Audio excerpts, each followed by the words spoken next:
She's grinning white tonight.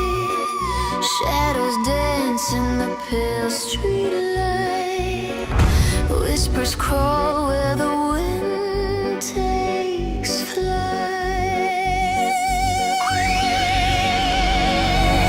Do you hear it? The ticking sound. Hearts race faster underground. All in, the game's begun. No place to hide, no place to run. All in, the night's alive. Will you make it out? Will you survive?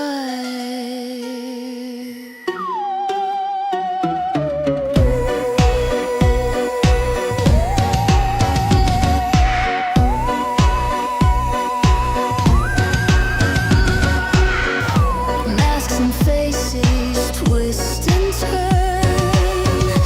Lanterns flicker, secrets burn. Cards on the table. It's your turn. Every breath feels razor thin. Will you fold or go all in? All in, the stakes are high underneath this haunted sky. All in, the night's alive. Will you make it out? Will you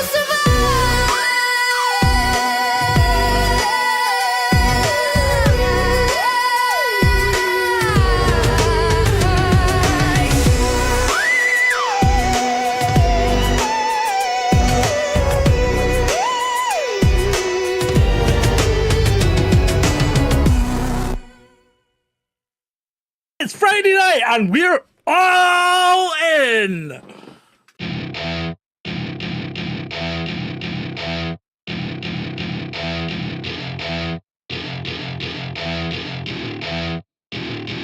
Welcome to my party, we're just getting started. A life is a dream or a nightmare scarring. Hand me a drink cause I think I'm going all in. Get me a shrink who can catch me when I'm falling. Cover up my scars, flip the handlebars. Crashing in my car, wake up in a bar. I'll be a superstar, just on my avatar. This world is so bizarre, empty out the reservoir. Yeah, I'm taking 6 shots, yeah, straight to the face. And I wanna get lost, I'm sick of this place. Don't know how to stop when I'm feeling this way. So I'm taking 6 shots till I'm feeling okay. I think I'm going crazy, don't think I'll get home safe. So I'm taking 6 shots all straight to the face. I'm taking 6 shots, are you coming with me? I'm taking 6 shots, yeah, straight to the face. And I wanna get lost, I'm sick of this place. Don't know how to stop when I'm feeling this way. So I'm taking 6 shots till I'm feeling okay. I think I'm going crazy, don't think I'll get home safe. So I'm taking 6 shots all straight to the face. I'm taking 6 shots, are you coming with me? Sometimes you need to let loose, grab juice, get goose, tattoos, taboos, get screwed. Loosen up, buttercup, all those hate comments will never make you feel enough. We're all adequate graduates, heart full of calluses, but we know calculus. Damn, ain't that fabulous? Can't wait to apply all those mathematicus. But we can't get a job that pays us enough. I'm about to pop off. Fuck you, you're lost. We all know that we never really want a boss. So I'ma do what I want to, something I can't undo. Yeah, I'ma do what I want to, something I can't undo. I'm taking 6 shots, yeah, straight to the face. And I wanna get lost, I'm sick of this place. Don't know how to stop when I'm feeling this way. So I'm taking 6 shots till I'm feeling okay. I think I'm going crazy, don't think I'll get home safe. So I'm taking 6 shots all straight to the face. I'm taking 6 shots, are you coming with me? I'm taking 6 shots, yeah, straight to the face. And I wanna get lost, I'm sick of this place. Don't know how to stop when I'm feeling this way. So I'm taking 6 shots till I'm feeling okay. I think I'm going crazy, don't think I'll get home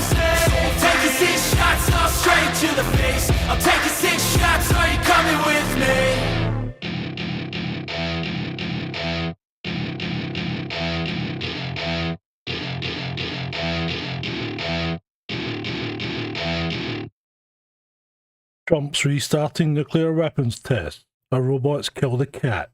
And somewhere in America, infected monkeys are on the rampage. There's a wolf pack prowling Preston. If that sounds like absolute madness, you're not wrong. Welcome back to All In Friday, where David and I cut through the hysteria and give you what actually happened this week. No trust me bro nonsense here. Just evidence, investigation, a healthy dose of Celtic sarcasm. We've got the real story, the bizarre tech disasters you need to hear about, and enough political incompetence to make your head spin. Stick around. Good evening, David, and welcome to All In.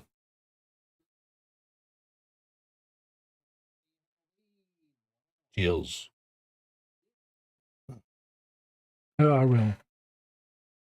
My little friend's looking over my shoulder. Yeah, that way. He's looking over my shoulder. David's on mute. David, are you on mute, my man? He's not on mute here.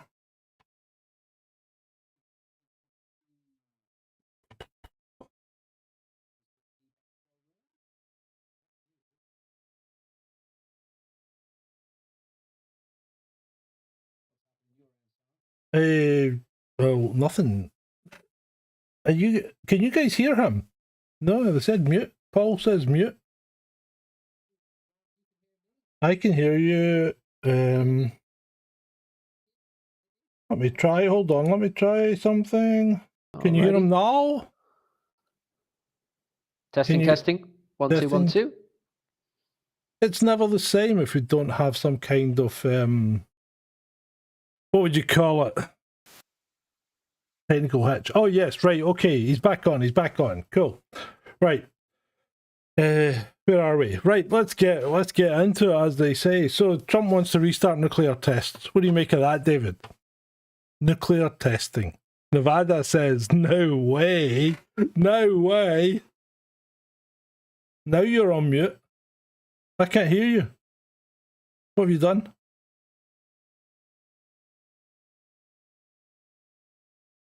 Oh, I can't hear you. Oh, good grief. What's happened to him now? You're muted now, mate.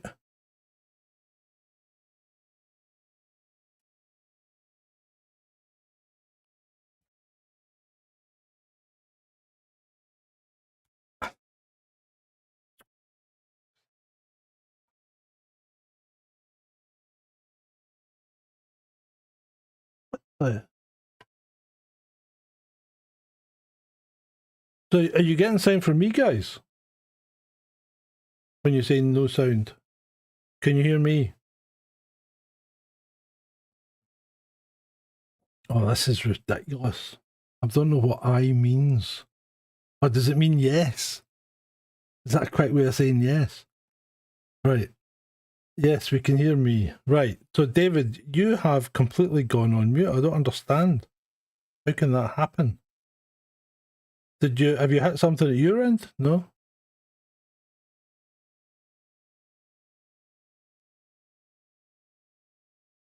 Bloody hell, this is weird. Can't see anything in your settings that indicate that you're not connected. Do you want to come out of EDO and come back in?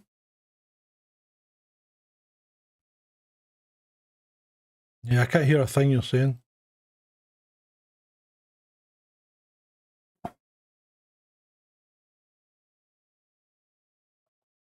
Now. Ah, right. Now I'm getting you.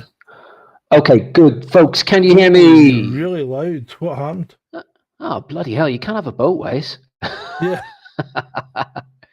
Hello, Vaughn. Paul Armstrong says, yes, loud and clear. Om Shanti. Dhanyavad. Right. Okay, thanks, Julie. Cheers. Let's do a quick reset. Sorry about that, folks. Oh, right. Let's get back. It's all in. It's Friday night. It's Halloween, and we've got a ghost in the machine. Right. Trump wants to restart nuclear tests. What do you make of that, David? I heard something about Putin and potential tests with a new array of weapons, but I haven't heard anything about Trump saying he wants to restart Oh no, nuke tests. he does. He does. He said it Give me when. the skinny. What's happened? He's decided that he wants to restart nuclear testing, and Nevada has said, no, I don't think so. I think it's all part of his bluster to try and get Putin and Zelensky to stop fighting. But Yeah, could well be. Putin tested that nuclear torpedo, but it's not like his nuclear cruise missile, but it's not like he had nuclear weapons on him and fired off a nuke. He just tested the actual. Yeah, but he and the Bereshnik and this and the Poseidon. So he's tested all these things, but he's not fired off a nuclear weapon. No. No, they certainly are capable of that. You know what I mean? But the thing is that America and Putin, of course, Russia, they're signed up to the START treaty. They're signed up to the START treaty. So I think this is all just. That's balls now. I think Trump's just going to get rid of it.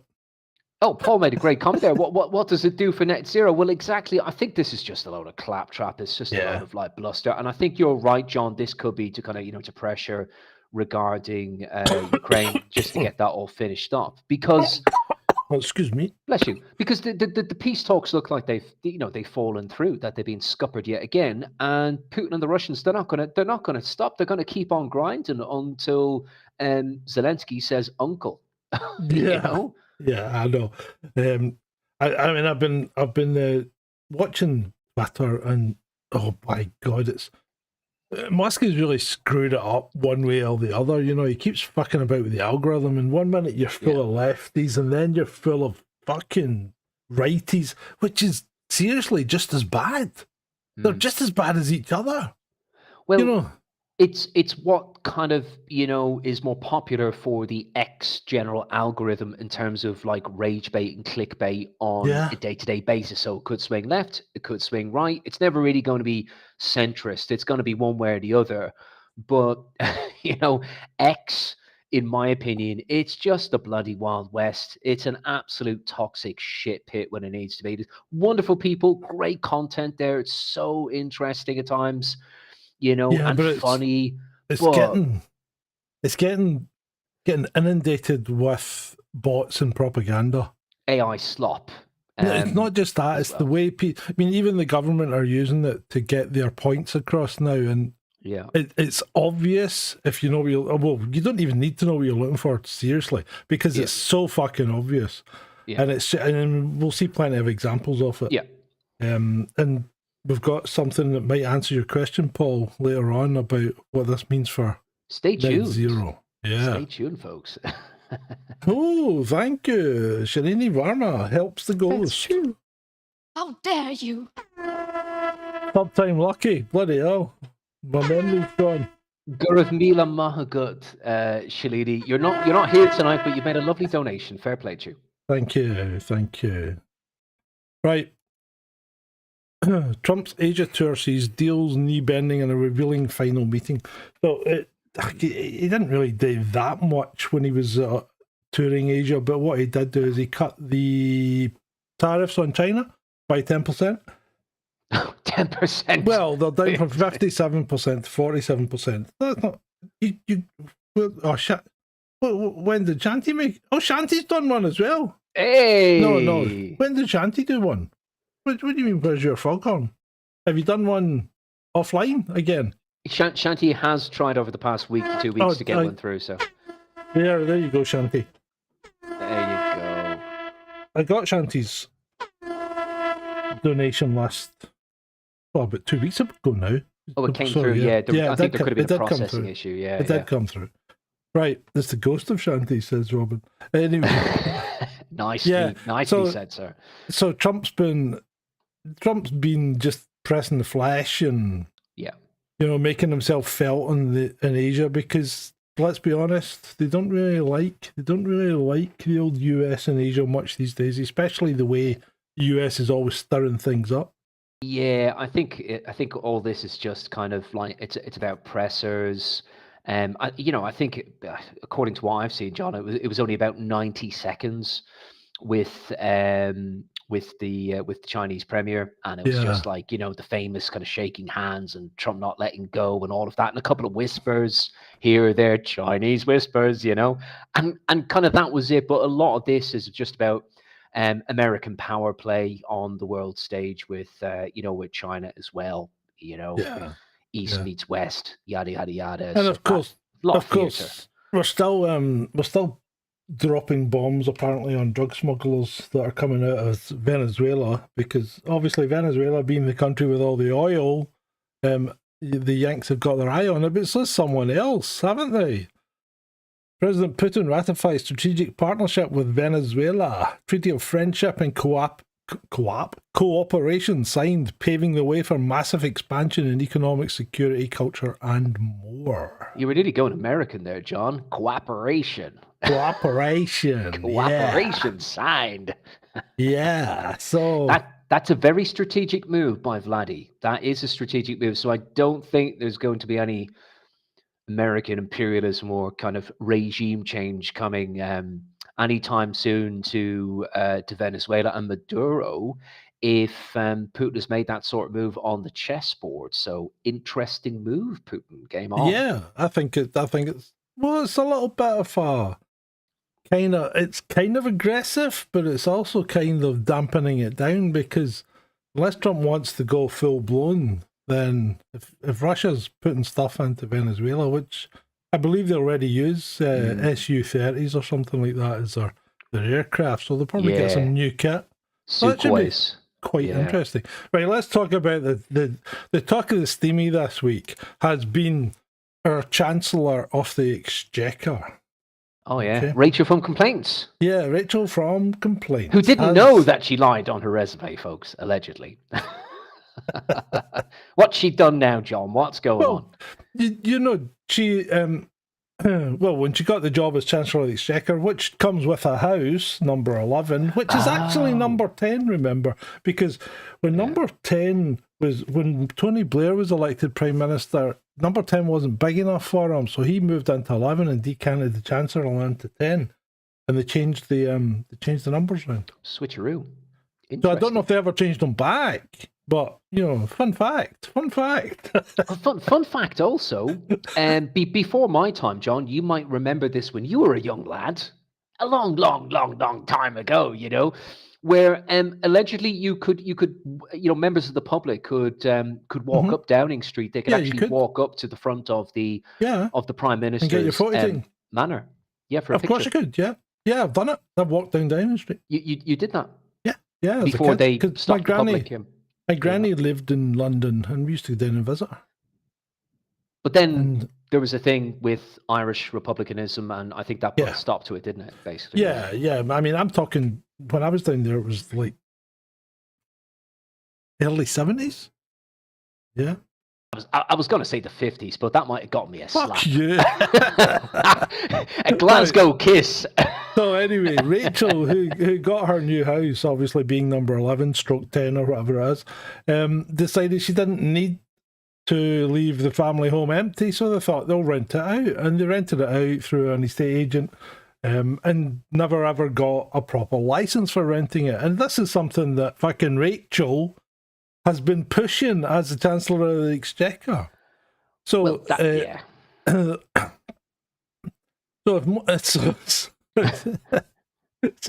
so what's happened is that she has failed to license the house. The people who have rented it are legally, I think, able to claim back their rent because it should never have been rented to them without a license. She's 38,000 quid apparently. Yeah, she's subject to a big fine. So, I mean, and there's other people falling foul of this. Like this landlord prosecuted and fined 66,000 by Labour Authority must now sell his London house for a simple oversight, i.e. failing to renew his licence. Yeah. Now, he didn't have a licence for 18 months, but, that's more than a simple oversight. That's just not bothering him. But having said that, it's like all these people are And look at what you're getting. You're getting things like, people ask, how could Reeves not notice that £900 hadn't gone from her account? That sounds like a question from organised people who run their bank accounts tightly. Personally, I'd have no idea if a bill I believed I'd paid hadn't gone out. What a fucking wanker. Bullshit, it's nearly £1,000 and you don't notice that? I'm sorry. That is a fucking wanker of the highest repute. That's Andrew Lillico. Andrew, no, Lillico is a top journalist wanker. Yeah, who writes for the Tory Graph. He's a fucking complete wanker. Right? He is a wanker. Yeah, he's very smarmy. If most Brits seriously think that inadvertently failing to obtain an obscure housing rental licence makes someone unfit to serve as Chancellor, then quite frankly, we virtually deserve to be governed by uninspiring technocrats. So they'd run a poll. Should Starmer sack Rachel Reeves for breaking housing laws? Yes, 81%. But the thing is, folks, is that this PRPL, it's called, like, years. It hasn't been always in place, but I know it's something that has been kind of gradually rolled out over the past 10 or 15 years by local, by local government, by local councils and billing authorities. A private property rental license, and so there's no excuse. This is something that Rachel Reeves should have been abreast of. So Shalini says, should she have asked the solicitor or estate agent? Well, yeah, she should have, and they said they were going to do it, and they didn't. Right? Pass the buck. Well, okay, they've passed the buck, but by the same token, right? And I'll go into this last one from Paul Embry, who I actually replied to. Oh, yeah. Demands for Rachel Reeves of sacking are wildly over the top, unintentional administrative oversights, even by cabinet ministers, should not have been seen as hanging offences. We need to be much less forgiving on serious wrongdoing and a bit more forgiving on the trivial stuff.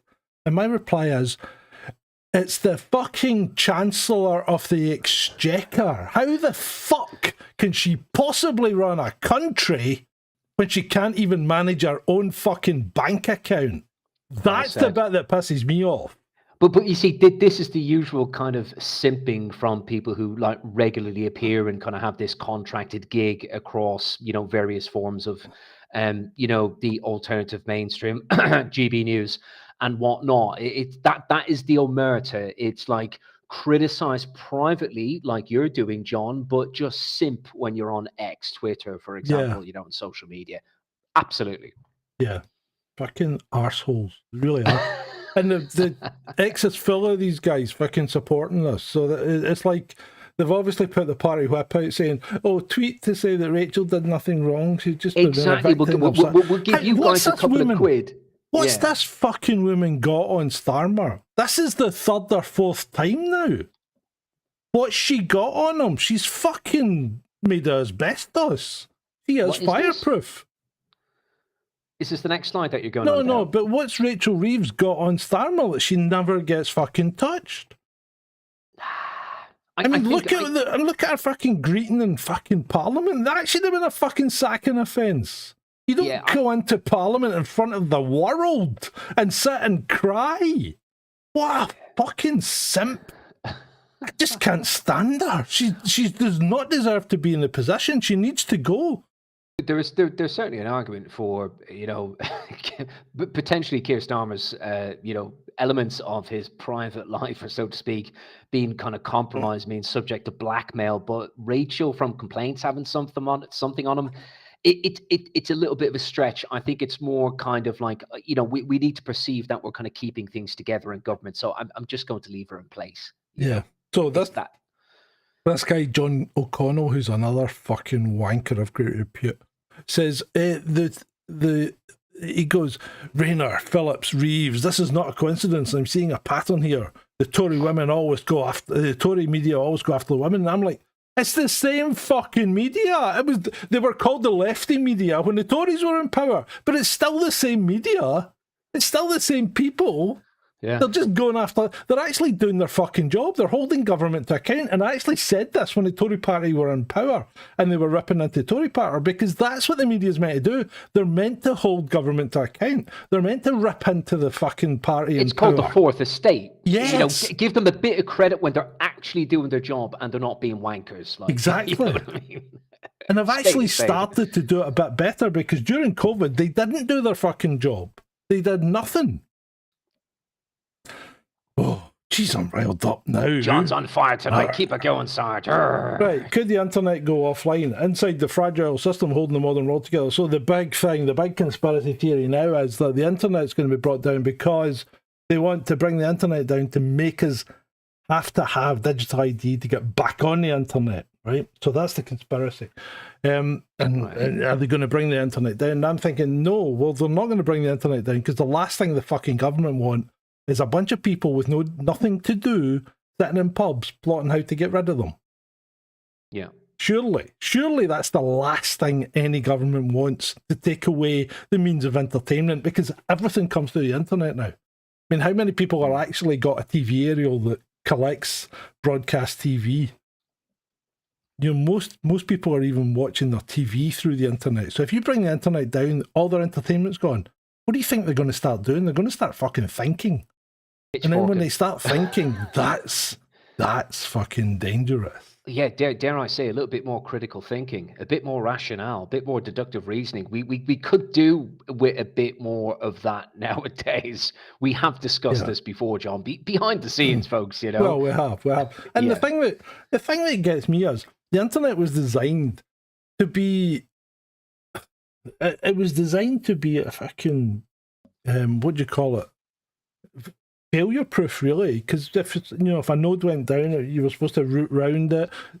Your traffic could find alternative routes to get to different places. Decentralized more than centralized. Yeah, and then it would be queued up and stitched back together when it got to its destination. So it was supposed to be resilient, especially to things like nuclear attack and stuff like that. But now, because of the way our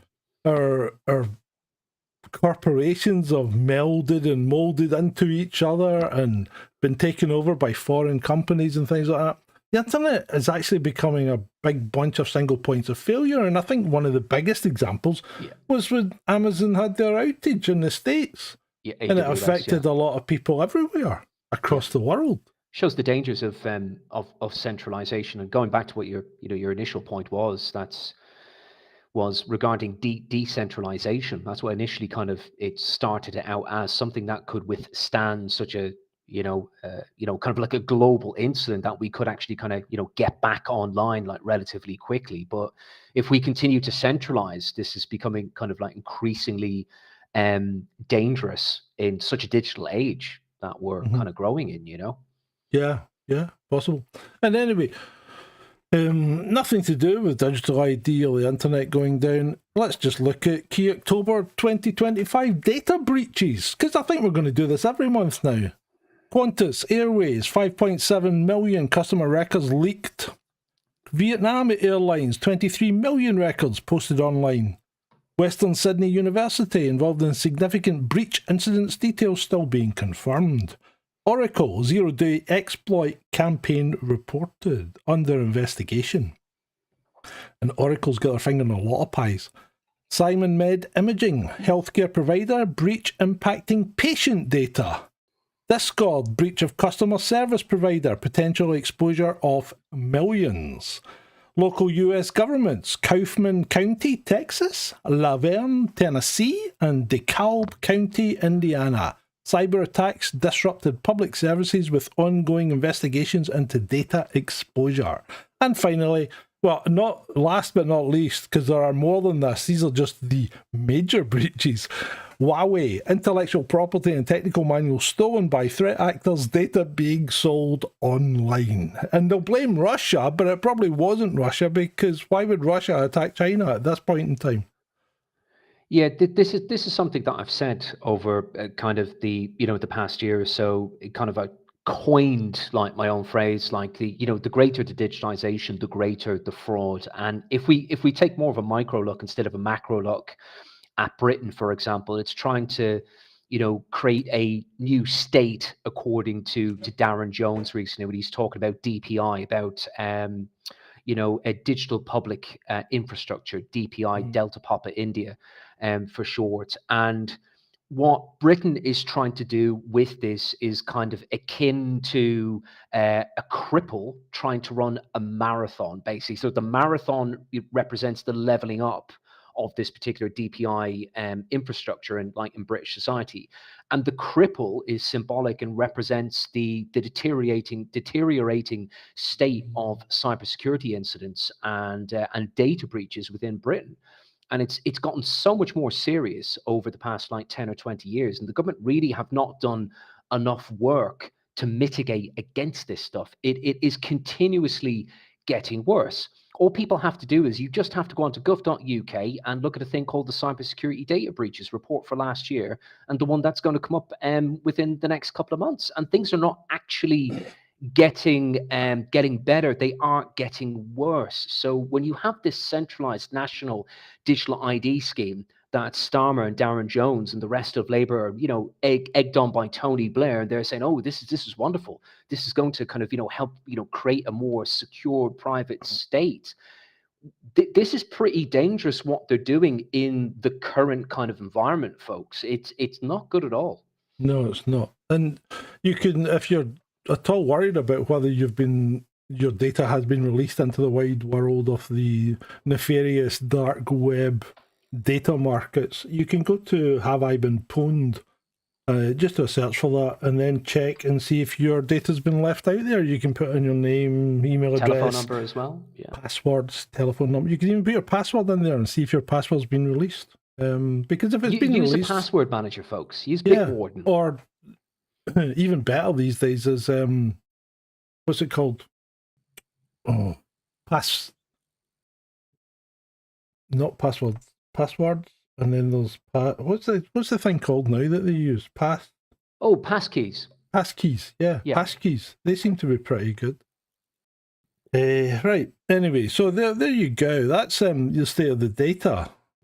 Yeah, it's a bad state of affairs globally with data breaches. A lot of stuff is getting very sophisticated with the types of social engineering kind of hacks and other.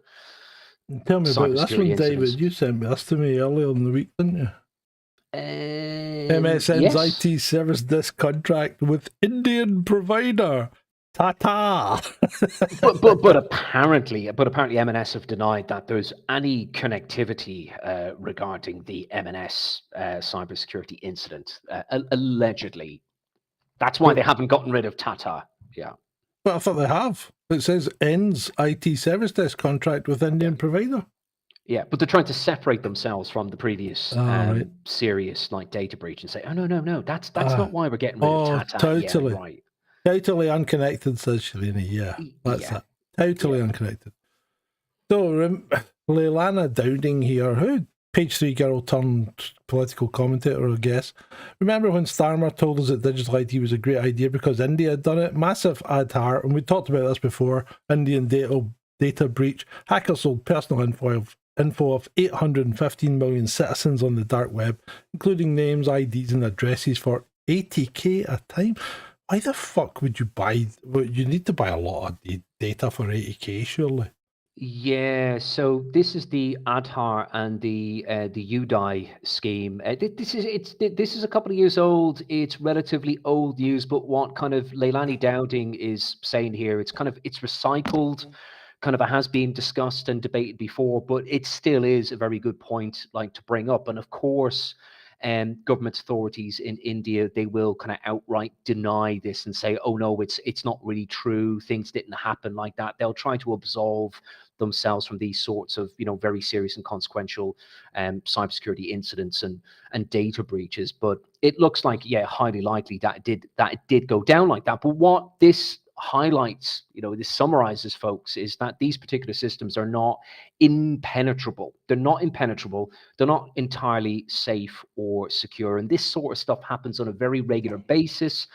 But we don't kind of hear about it because it's not regularly reported in the mainstream media. So Hatchie says anybody picked up on the BT and EE hack. Well, it's I've got a couple of alleged. things to say about that when you're finished, John. It's an alleged hack. It's alleged, yeah. So BT's not publicly confirmed it. An internal investigation is reportedly underway. It's alleged that their source code, some of the source code was stolen from BT and EE systems, potentially compromising encryption and exposing sensitive data like personal information of 44 million UK consumers. So we'll leave it then. I'll leave it at that because there isn't really a lot on it. We don't know if it actually happened or not. In my view, there's very little smoke without some kind of fire. Well, but, it's connected to a story that was published recently about a massive US tech company. They're called Ribbon Communications, and there is legitimate connectivity between Ribbon Communications and what they sell, what they export in terms of services to BT on a global scale, but especially in Britain. But there is no evidence as it stands that source code was obtained. And it was what they're saying in their kind of, public relations about this is that it's not what you think it is. It was quite a small kind of incident, but now we have it all contained. So we kind of have to wait until something more comes out about this, but it does not appear like the source code was taken. And this particular allegation, it came from a couple of internet forums as well. And I think it was a YouTube vlogger, a tech guy. I forget his name. I saw it a couple of days ago. He kind of created a more speculative story about it. It went viral on social media, and it was like the EE hack. Then that kind of happened as a result. I saw the YouTube guy and his story, and I think it was a bit light on evidence. It's not just something. A bit. I'm being nice here. Yeah. It's probably not something. Well, it isn't something that I've really given a lot of thought to because it's too light on evidence, and everybody hates BT. So. And Virgin. Well, yeah. The troll room's going to erupt after saying that. But everybody hates BT and Virgin and all the providers. So I think it's fairly easy for people to have a go at them. In fact, someone said today that did they know any good broadband providers because Talk were absolute mince. And I said, to be honest, I've always had good service from BT, but I only use BT Business. And I maybe pay an extra tenner. It cost me 39 quid instead of 29 quid. But you get to speak to people in this country if you've got a problem. And they usually fix it really quickly. And I don't know what you're talking about, John. Those what I mean? Lovely people in Delhi, John. Come on. If you've got BT Business, you get a better service. You get what you pay for. It's the same no matter what you get in the world. You get what you pay for. And if you pay for something, you expect to get a better service. What's that old Russian saying? Cheap man pays twice? Is that correct? Well, something like that, yeah. It sounds like it. Cheap person, sorry. I'm being sexist here. Cheap person pays twice. Look, man means mankind, which means humankind. I don't care about all this gender pish. I really don't. I mean, let's be honest. If one says, when Neil Armstrong jumped on the moon, he didn't say this is one great step for person kind. He said for mankind, and he meant everybody. He didn't just mean men. And if you thought he did just mean men, you're a fucking idiot. There's no way back for you, really. Neil was being inclusive back then. Yeah, he was. Of course he was. Inclusive, yeah. And when people speak about men, we're being inclusive because I include everyone. Fucking people are just stupid, and they're deliberately stupid these days. They'll deliberately go out and pick fights with you because you've said something like, "Look, man, take it easy." And on All In, everyone gets trolled equally. Yes. Yes, they do. I am an equal opportunity hater. You know that. I hate everyone equally. Love the troll room, though. Love the troll room. Oh, yeah. Hatchie says, apparently Jared your Land Rover. Yeah, we covered that last week, Hatchie. Where the fuck were you? Sleeping? And then he says, the co-op got hacked about 2 months back. Yeah, the co-op did get hacked. Yeah. Yes, I hate the woke gender crap, Shalini. We use community fibre. Ooh, it's good for you, Shalini. I know, I have to say, is community right. fibre in London are good. They are good stuff. This is the girl who held out for so fucking long that I could not believe it, because she was still on dial-up, I think. I mean, until very recently. I think she I'm had something old enough to remember dial-up and DSL Yeah, and and I'm pr- ISDN. Vaughn used to not go round to her house because she only had dial-up. Quick, move on. Next slide. Let's go. Right. Okay. South Korea's fishermen keep dying as climate change to blame. So the premise is that because the ocean is warmer due to climate change, that there are more intense storms and the fishing boats are sinking more often, killing the fishermen. That's the premise. Sorry, that's absolute horseshit. And this is quite a controversial point. That's absolute Don't horseshit. Don't hold back, David. No, it is horseshit. Also, I mean, look, listen, we got to be real about this, folks, as well. There could be other variables at play here, and people can fact check me on this. They can verify my information, but South Korea remains one of the top states in the world regarding suicide. It's a very dark topic, but I think that is fact. People can check that if they want. So there could be other things involved here instead of just stormy seas with climate change. Well, yeah, supposing if you're stuck on a fishing boat, things are going to get to you. Things are going to get to you. Right, moving on. Maloney has banned the burqa, apparently. Legislation this month. You're not allowed to wear the burqa, niqab, or shihab, or whatever it's called, or patio umbrella in public anymore. And you can get up to a €3,000 fine for it. If you want to wear it in the privacy of your own home, feel free. So, what effectively is she doing here? And you know, call me a devil's advocate if you want, but if you're a Muslim woman who wears the burqa and won't go out without wearing one, are you effectively imprisoning these people in their own homes? Is that against human rights? I'll kind of comment on this with a question, John, because I said that. You've spent a lot of time in France. You know the social and cultural fabric of French society. Is it still the case where it's banned there?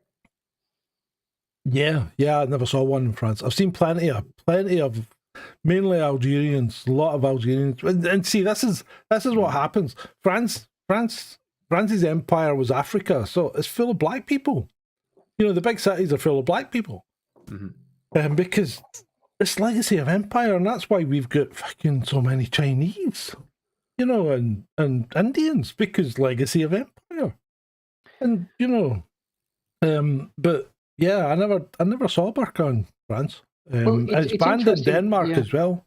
It's interesting. I think it could be a pivot towards reestablishing like unification and a push for these people to be pushed right into assimilation and integration. It's that, if you truly want to be, a full-blooded Italian citizen, like even though you may not have kind of, been born and reared in this particular state, we want you to be, and this is the way that we're kind of running things, and we don't want you to wear this particular symbol, and that's all there is to it. I know it's very controversial, it's contentious, but there could be a method to this madness, perhaps, And this is the problem, I think, is the fact that because, particularly in our country, where we are dealing with, and I hate to say it, but I have to say it, a quite insidious cult when it comes to a certain religion. And my daughter was friends with a girl at primary school, and they were friends for a long time. And then when she became 9, strange age, isn't it? When this girl became 9, she stopped being as friendly, and she didn't go out as often, and she started to change her views on things. And this is when we had that incident with her calling out, a white woman in public for being with a Muslim man as being horrific. And this is coming from an 11-year-old, which you shouldn't really be coming. But what was happening is, when at the age of 9, the man starts coming round and giving her special lessons every Saturday. And now my daughter sees her occasionally because they were childhood friends. But she's still not allowed in she's not allowed in the house. When she goes to get her, she has to stand outside and wait for her coming out. Right. And that's not, in no way is that becoming part of our culture. In no way is that integration. That's the problem. These people they're making their children deliberately not integrate into society, and when they go to school and university, they only end up mixing in many cases with their own kind, and will not mix with other people. And the other thing is, it makes it even fucking worse, and that her dad ran away with a white woman who worked in his shop. Right. Going back to the thing with like Maloney, I think for most liberal Muslims, they should not really kind of have an issue with, you know, the burqa being banned. They're like, yeah, right, fine, whatever. I mean, I can draw my own personal experience examples here. You know, I know, you know, Indonesian people born and reared in Indonesia. You know, it's, you know, a lot of Muslims there, and they are very liberal. They don't mind. Yeah, this, but that's a great point, David, because Indonesia, I mean, you know what the national dress of Indonesia is, right? It's basically a fucking bikini, you know, with a skirt. Well, yeah, more towards the south, like in Bali and in other areas, but in kind of Surabaya and Jakarta, it's a lot more Muslim, you know. Yeah, and this is late influence Muslims into a culture. And this is still early doors for them to a degree, you know. Having said that, look how quickly Iran flipped. Because if you'd went to 70s Iran, you would have thought you were in the UK. And now, you know, it's a little bit different. Anyway, let's move on, shall we? Let's go. Belgium warns Russia. If Putin launches a missile at Brussels, we will wipe Moscow off the map. So last week or the week before, it was Poland's threatening kind of Putin flying over like Polish territory, you know, flying over its airspace, threatening to like bring him down. Now it's little old Belgium warning Russia if Putin launches a missile. That's ridiculous. It's absolutely ridiculous. Actually, breaking in the last few hours, this guy's just had a mental breakdown. Really? Yeah, really. Really? I think he's been hospitalised. Yeah, extreme stress. He's just lost it completely. Are you sure? He didn't like fall out a window or something? No, he's had that. They're not blaming Putin from that. No, he's not been injured as such, just mentally. So apparently he's had some kind of severe schism in his psyche. Surprised. It's quite possible, John, as well, just to rip and troll on this. Robin says that's true. That's true. I need to rip on this for a moment. You can see, we've kind of chatted about this as well, John. Kind of, you know, prior to the show, that he's making this like particular symbol with his. Don't go into that. Don't go into that. There's a slide coming. There's a slide coming. You got something? Okay, yeah. I'll save it. You can ask me to refer back to this picture. Just remember that picture, people. You do have something. The Belgian. I do have something. I do have something for you. Okay. For you in particular. I will hold off. The mayor of Dover, New Jersey, has been trying to fire the police and fire chiefs, and the mayor's car dealership burned down last night. Nothing to see here. Move along, nothing to see.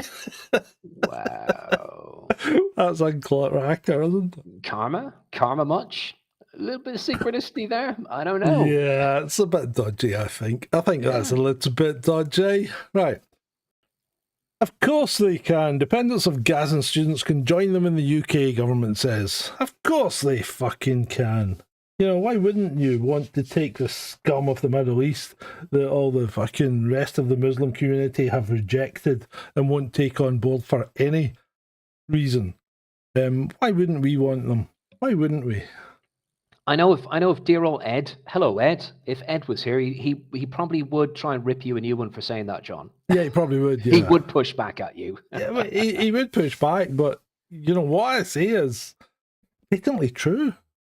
You know, nobody else is taking them in. Nobody in the Middle East will take them. You know? And you know why they won't take them? Because everywhere they go, they cause bother. That's the problem. And I think it's I'm saying nothing. quite easy to research it, people. I'm not going to say any more on the matter, but if you want to research it, who do you think's paying for them, Shanty? Who do you think would be paying for them?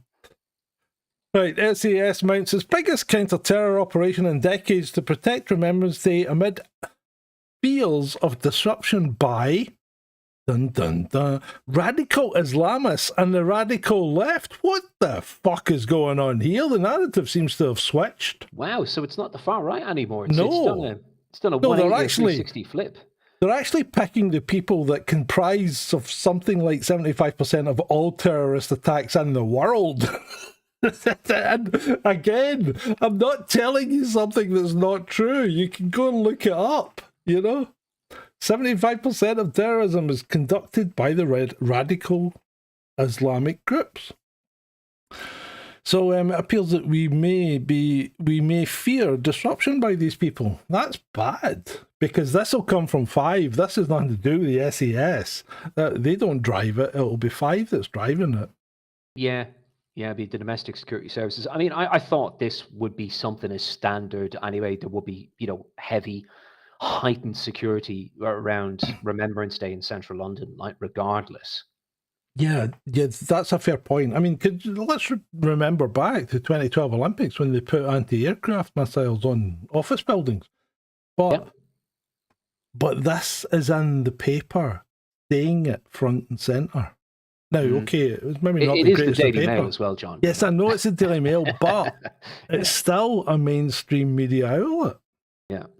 And it's stating it right there in black and white. Yeah, I agree with you. I don't think this is SAS orientated. This is kind of more, AFOs, armed Metropolitan Police, and domestic security services, MI5 as well. That would be behind this, yeah. Right, Swedish politician who fought for equality and open borders is beheaded in Congo. Is this an old story? This is an old story. I think it's about a year old. But it's just to point out that, with the best will in the world, if you're a Christian missionary these days, you're still taking your life in your hands. If you go into the deepest Central Africa. Yeah, especially DRC as well. And there's some horrific reports coming out of Sudan also. You might have something about that later on. I don't know, but it's pretty bad. I don't have anything on the Sudan stuff. I think it was maybe going too far. But Nigeria as well, right across Central Africa, really. And, over 60,000 black Christians killed over the last decade. That's a lot of people died, and nobody really picks up on it. Nobody brings it up. Who the hell is giving them weapons? Who's arming them? Where does it come from? They're doing it with machetes. They're hacking people to death. They're radical Islamic black groups that are hacking black Christians to death to get rid of Christianity. So it's the likes of Al-Shabaab and other Boko groups. Haram and ISIS and all that. Yeah, there's all these people. Yeah. But that story about the Swedish politician who fought for equality and came across that, I think that is definitely a couple of years old. But that's it's at least a year old. Story. But it's still relevant. Still very relevant, especially if you're living in fear in Central Africa. But the world is a dangerous place. It can be. It's a dangerous place. Can. Yeah. Aggressive monkeys infected with COVID and STIs are running loose in Mississippi after transport truck overturned. Like, not that monkeys haven't, had bloody STIs, before. Why? If they scratch you, you could get a bloody STI from them. Like, hello, you know? Why? Why have we got infected monkeys being transported about the country, in America? Why?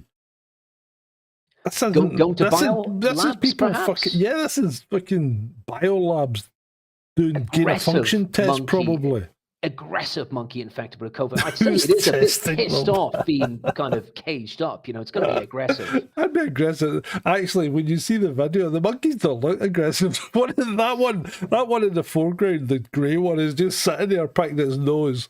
And the other one's the one that looks like a dog because it's so on all fours. That one is just strolling about. And there's a cop there with a carbine. He could have popped them off. Why didn't he? If they're that dangerous, why didn't he pop them off?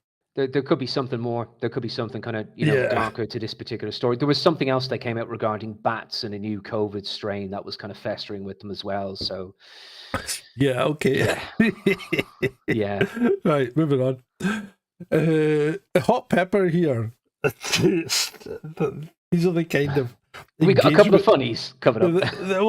These are the kind of engagement freaking protests that really piss me off. Is age creeping in or is driving at night just the worst? Asking for myself and my nerves. And I replied, of course, and I just called it out. Women don't have the right biology to drive at night, unfortunately. Men see much better in the dark. And that, I'm afraid, is a biological fact. Do we have more rods and cones? Yes, we do. Yeah, and we see much better in the dark. I mean, and particularly Shalini, who's getting driving lessons, try and get them during the daytime, darling, because you'll do a lot better. But yeah, Shanti made a very good point about the last clip, John. Who's testing them? Who's testing the monkeys? Who's testing? Well, the labs, I think they're in biolabs, no doubt. Bloody PCR tests. Yeah, but women, and I don't mean this to be cruel, but women can't drive at night, not effectively, because their speed just drops because they can't see that far. John, just don't sound about parking, mate. You're going to get yourself. No, I'm not going to say anything about parking. But what I'm going to say about is the next thing, which I think makes the problem worse for both men and women, but particularly for women, because so many cars look like they're full beam on at night when it's just normal headlights. Yeah, so apparently the government will be reviewing car headlights over fears they're becoming too bright, and I think they are. See all these LED lights on cars? They are too bright. Yeah. Especially in the rain. It's just madness. You don't need that kind of light. Hey, speaking of cars very quickly before the next slide, the new Prime Minister of Japan, this new lady, she's still rocking a very, very nice motor from 1981 and 1982, apparently. I think it's like a Subaru or something like that. It's this like Japanese like make. It's like this white colored, like lovely car from that particular age. And I was like, no, nice. Good on her. Cool. I should have given you that slide. That would have been interesting. I can't comment because I don't know what it is. But anyway, right. So, is this true or not? So the greatest crimes in the world are not committed by people breaking the rules, but by people following the rules. Banksy. So this is attributed to Banksy. Is this true or not, David? What do you think of this? Let me read that again. The greatest crimes in the world are not committed by people breaking the rules, but by people following the rules. It's thought provoking. I need to dwell on that for a bit, really, to come up with a kind of a better, more coherent answer. I think it could potentially go both ways. It's very provocative. It's phrased wrong. How do you think it should be? I think it's phrased: the greatest crimes in the world are not committed by people breaking the rules, but by people who think they are following the rules. I think that is a better phrasing. Because nobody goes out to break the rules deliberately, unless you're a fucking psycho. But generally, you don't go out to break the rules deliberately. But people who think they're following the rules, who think they're doing, and this we're back to people thinking they're doing the right thing, for the greater good. The greater good. The greater good. Shaun of the Dead, wasn't it? Yeah. But yeah, but I think it's people who think they're doing the right thing, and they're not. They're not really. Robin says, my AI says not enough data. And I don't know, do you want to take a small diversion here? Because I watched somebody on YouTube last night who let he was having a conversation with ChatGPT, and he realised it was just affirming everything he said. So he started seeing how far it would let him go. And eventually he convinced ChatGPT that I'm just going to call it chat from now on because I'm fed up saying GPT. But anyway, he convinced chat that he was the most intelligent baby in the world in 1996 when he was born. Right? And eventually, chat agreed with him that he was the most intelligent baby in the world in 1996. And then he said, I want to prove I'm the most intelligent baby in the world, but I think my family are going to try and stop me. So chat started telling him what to do. And he had to leave his flat and go to an Airbnb in the desert. And then he had to start doing all these fucking weird rituals and things. Eventually, he came back to his flat and after like 3 weeks, and he's going, if you were at all susceptible, you would be off your trolley because it had him eating baby food, sitting in tin foil, drinking milk from a baby bottle and stuff like that, to try and get back to his time when he was the smartest baby in 1996, when there's no evidence that he was. and in fact, almost certainly wasn't. But this is the problem with AI, because Sam Altman's changed it slightly to be less affirmative. But the problem you've got to watch with AI is it almost always tells you what you want to hear. That's why you've got to be really clever when you start prompting it. And you know that I'm quite into prompting, David, as you've seen by some of the pages and pages of prompts. Yes. Some of the responses I get are less than affirming. But you do ask her to be brutal as well with you, and realistic, yes. Yeah, but see, this is the problem though, because if people are using things like AI for mental health, for their own personal mental health, without seeing professionals, and they think that they're having a chat with a psychotherapist or something, and they're not. They're just not. This isn't going to help them. This is going to drive them down a very, very wild and narrow road that they really don't want to go down. There was a story that came out earlier this week, folks, in the troll room. Other viewers and listeners may have heard about this, but there are an increased amount of people who are returning to the likes of ChatGPT, generative AI in general, and they're talking more about suicide. And it's getting a bit grim. It's getting a bit dark when kind of people are like turning to generative AI like that as well. It's a kind of a worrying sign for society.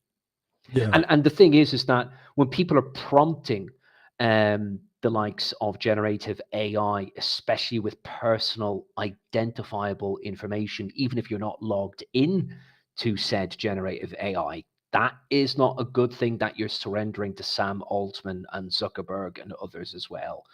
So, folks, if you were going to present this sort of stuff to ChatGPT or Perplexity or Claude Sonnet, whoever it is, you got to be really careful what you're prompting it with. All right. Hi, Espresso. Nice to see you. Frankie says the biggest genocides were done by, well, I think you mean were, which doesn't have an H in it, just for future use. Well done. I know I'm a cunt, but well done by those following orders. Well, yes, but following orders isn't the same as following the rules, is it? Following orders and following the rules are not quite the same thing. Following the rules implies that there is a degree of interpretation there and an area for you to use your initiative. Following a direct order is completely different. What you have to do is that a lawful order or not? What? I used a lot of initiative between 2020 to 2022. Yeah, so did with a certain event that happened. Yeah. Yes. Yeah, I mean, I'll be quite blatant. I just broke every rule I could, deliberately so, because they weren't rules; they were recommendations, and that's where everybody has picked up completely wrong, because they were never rules. And even though the police were issuing fines, I think nearly almost all those fines have been rescinded. You've got to be careful with the language that is used by government. You've got to scrutinize every single thing that they say. Every single thing. Yeah, you do. Be very careful. Breaking: former President Barack Obama is calling on Barry Soweto is calling on governments worldwide to suppress dissenting opinions, urging a global crackdown on what he describes as the dangerous free speech of polarizing voices. That doesn't sound like Barack Obapas or Barry Soetoro. He doesn't have any fascist tendencies at all, does he? No, he doesn't. No, definitely not. And this disarm framework, right? What we That's found very was serious stuff. unbelievable. The disarm framework, this autonomous system built by the radicals from the Obama administration, has been back-ended onto our cyber threat intelligence network. There's a disarm framework which is used like regarding de-escalating certain situations with individuals that can be used in a workplace and in other areas of society. But this particular disarm framework, this one that is used by some very shady entities, a lot of which people probably haven't heard of, especially in the digital sphere as well, it's a pretty damn dodgy framework. You can actually check it out online if you want, folks. Have a look at it. So Robin asked a good question. There are mandates, rules. What would your take on that be, David?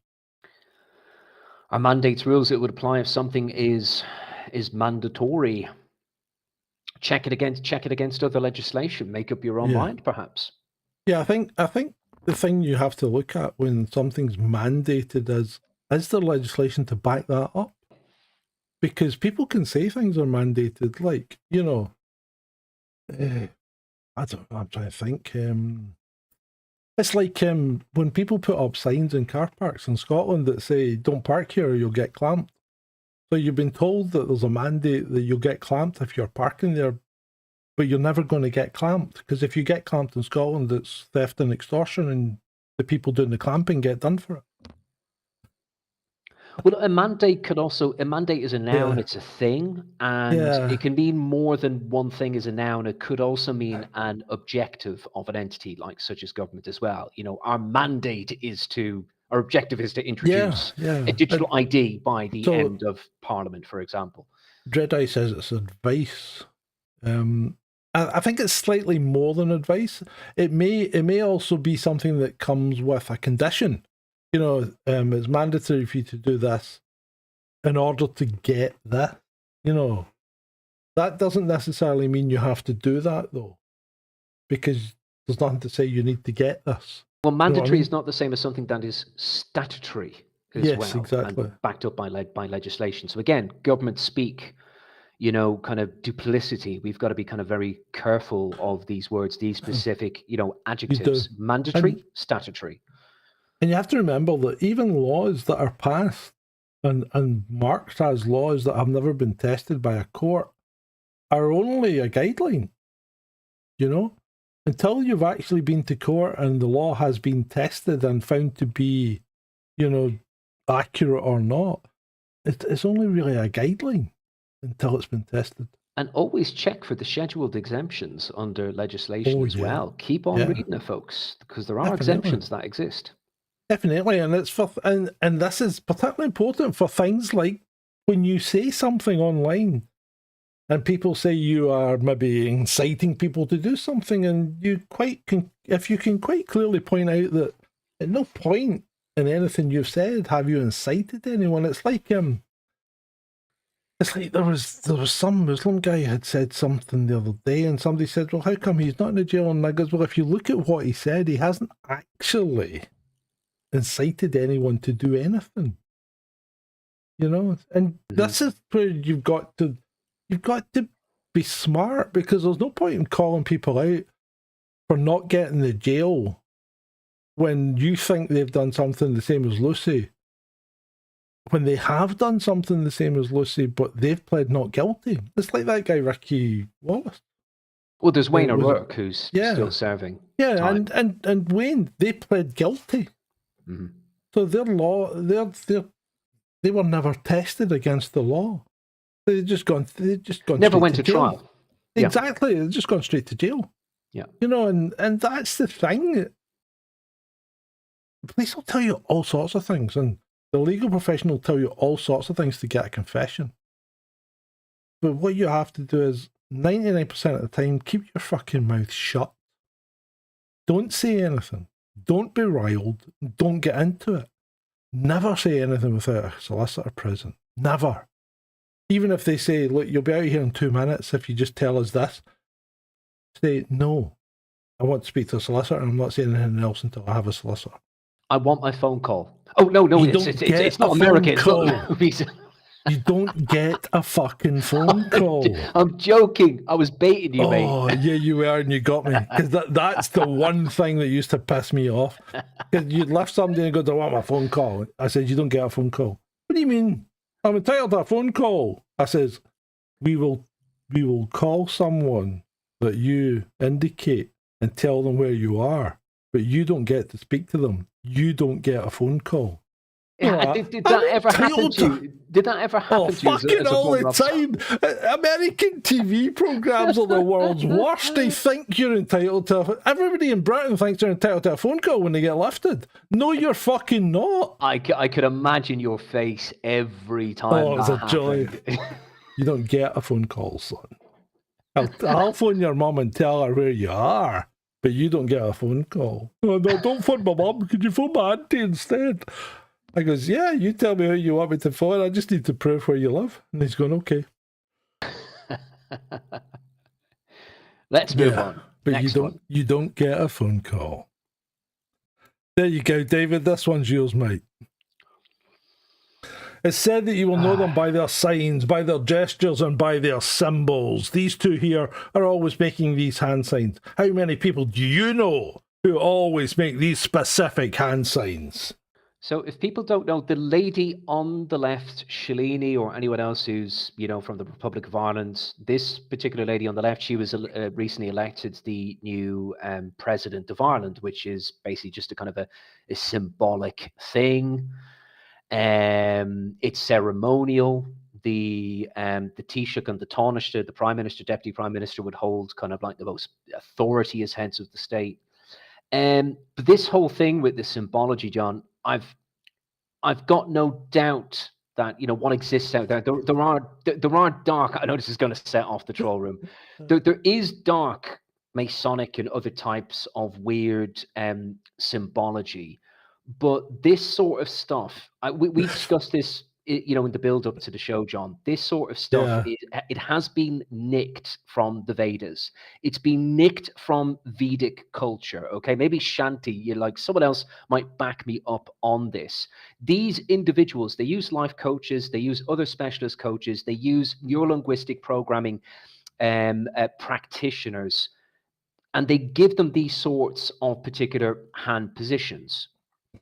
And it's to help kind of balance hemispheres, to feel more kind of balance brain hemispheres, to feel more kind of confident. A lot of this is for show, but there's not necessarily anything Kabbalistic or kind of satanic or something like that behind it.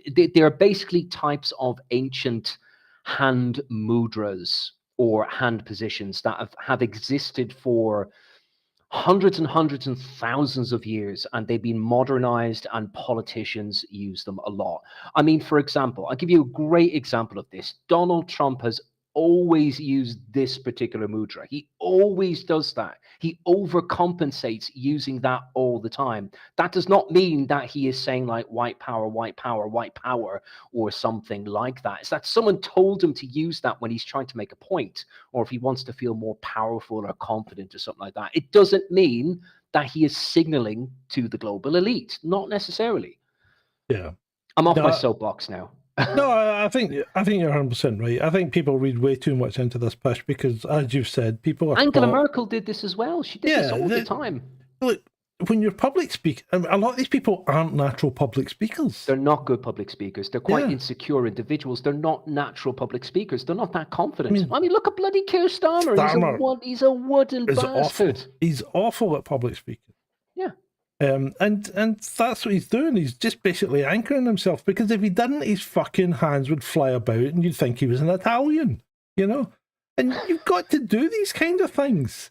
And if you've never tried public speaking, I dare you to go up and speak to a crowd and do something with your hands that doesn't look like you're a fucking psycho. Seriously. Because it's very, very difficult. You see some people grab like a lectern and they hold it until their knuckles are like turning white. They're not signalling anybody, Shanty. They're just, this is just, what would they be signalling? I'm here. I'm here. No, I mean, really, think about it. What possible signal could they be transmitting to anyone? It's all nonsense. I will kind of play devil's advocate a little bit here, John, because there are some weird stuff that you see in terms of kind of like symbols out there, but since symbology and hand movements, but some of the repetitive things that we're seeing here, is always used by politicians. Trump, I think this Irish, this new president-elect. And, I mentioned Merkel, and you've got Starmer as well, because they have specific coaches telling them to do that. It's not to signal to the dark elites. It's that these are shit speakers. They're insecure individuals, and it's to help firm them up so they look a lot more confident in front of people when they're speaking, getting their points across. That's basically what it is to my interpretation. But there is weird shit out there as well, folks, okay? Yeah. I mean, if they were signaling something, they'd do something less obvious, like, you'd fix your hair, saying, get me out of here. Get me the fuck out of here. But I agree. When you see a US senator or something like that, you see this stuff, like, some dude behind another, and he starts, like, going like this and all of that. That is weird shit. Yeah, but that's people. Do you not think in a lot of occasions that's people ripping the piss out of social media? Perhaps. Yeah. Come on, because think about it. And I've said this before, and if you're an American, don't take offense, please, but Americans are all born actors. You put a camera on them and they'll give you a show, even if they're not the focus of attention. You know what I mean? Yeah. Anyway, yeah. I knew that one would rile people. That was a good one. Right. When you find out that the Paris Agreement 1.5% climate target was based on the back of a fag packet calculation by an economist. Fag in this respect means cigarette for those at YouTube. Careful, Bernie, you don't want to get locked up again, lovey. And used as a benchmark for the climate emergency, it all makes much more sense. Even Bill knows it's bollocks, but there's money in the narrative. So Bill Gates says climate crisis won't cause humanity's demise, in a call to shift focus to improving lives. Billionaire's statement comes a day after the UN said humanity has missed its 1.5 degree centigrade climate target and warned of devastation. Yeah. I think Billy Bollocks. He knows his time's up, and there has been a lot of pushback from the American establishment, the political elite, Trump and Vance and others as well. And he's like, "Oh, it looks like it's game over now. Let's move on to something else. Improving lives with digital identity infrastructure and other hokey pokey, sticky wicky things as well for people, perhaps. Improving lives." Somebody needs to tell Ed Miliband. Ed Miliband. But we need to get rid of him. That's the guy who loves a bacon sarnie. That chap. Yeah, that guy. But I mean, that guy. Somebody needs to tell the UK to get off this fucking net zero bandwagon, because it's not doing us any good. Well, it's just complete self-flagellation, isn't it? It's absolutely ridiculous. I swear to God, like by the time that they're finished with it, if they ever are, the UK is going to resemble like a feeble, starved, poorly child from Dickensian times or something like that, possibly worse. That's the direction that it's bloody well going. Could I have some more grill, please, mister? Can I have some more? Can I have some more light during this blackout that we're experiencing? Speaking of energy, Elon Musk.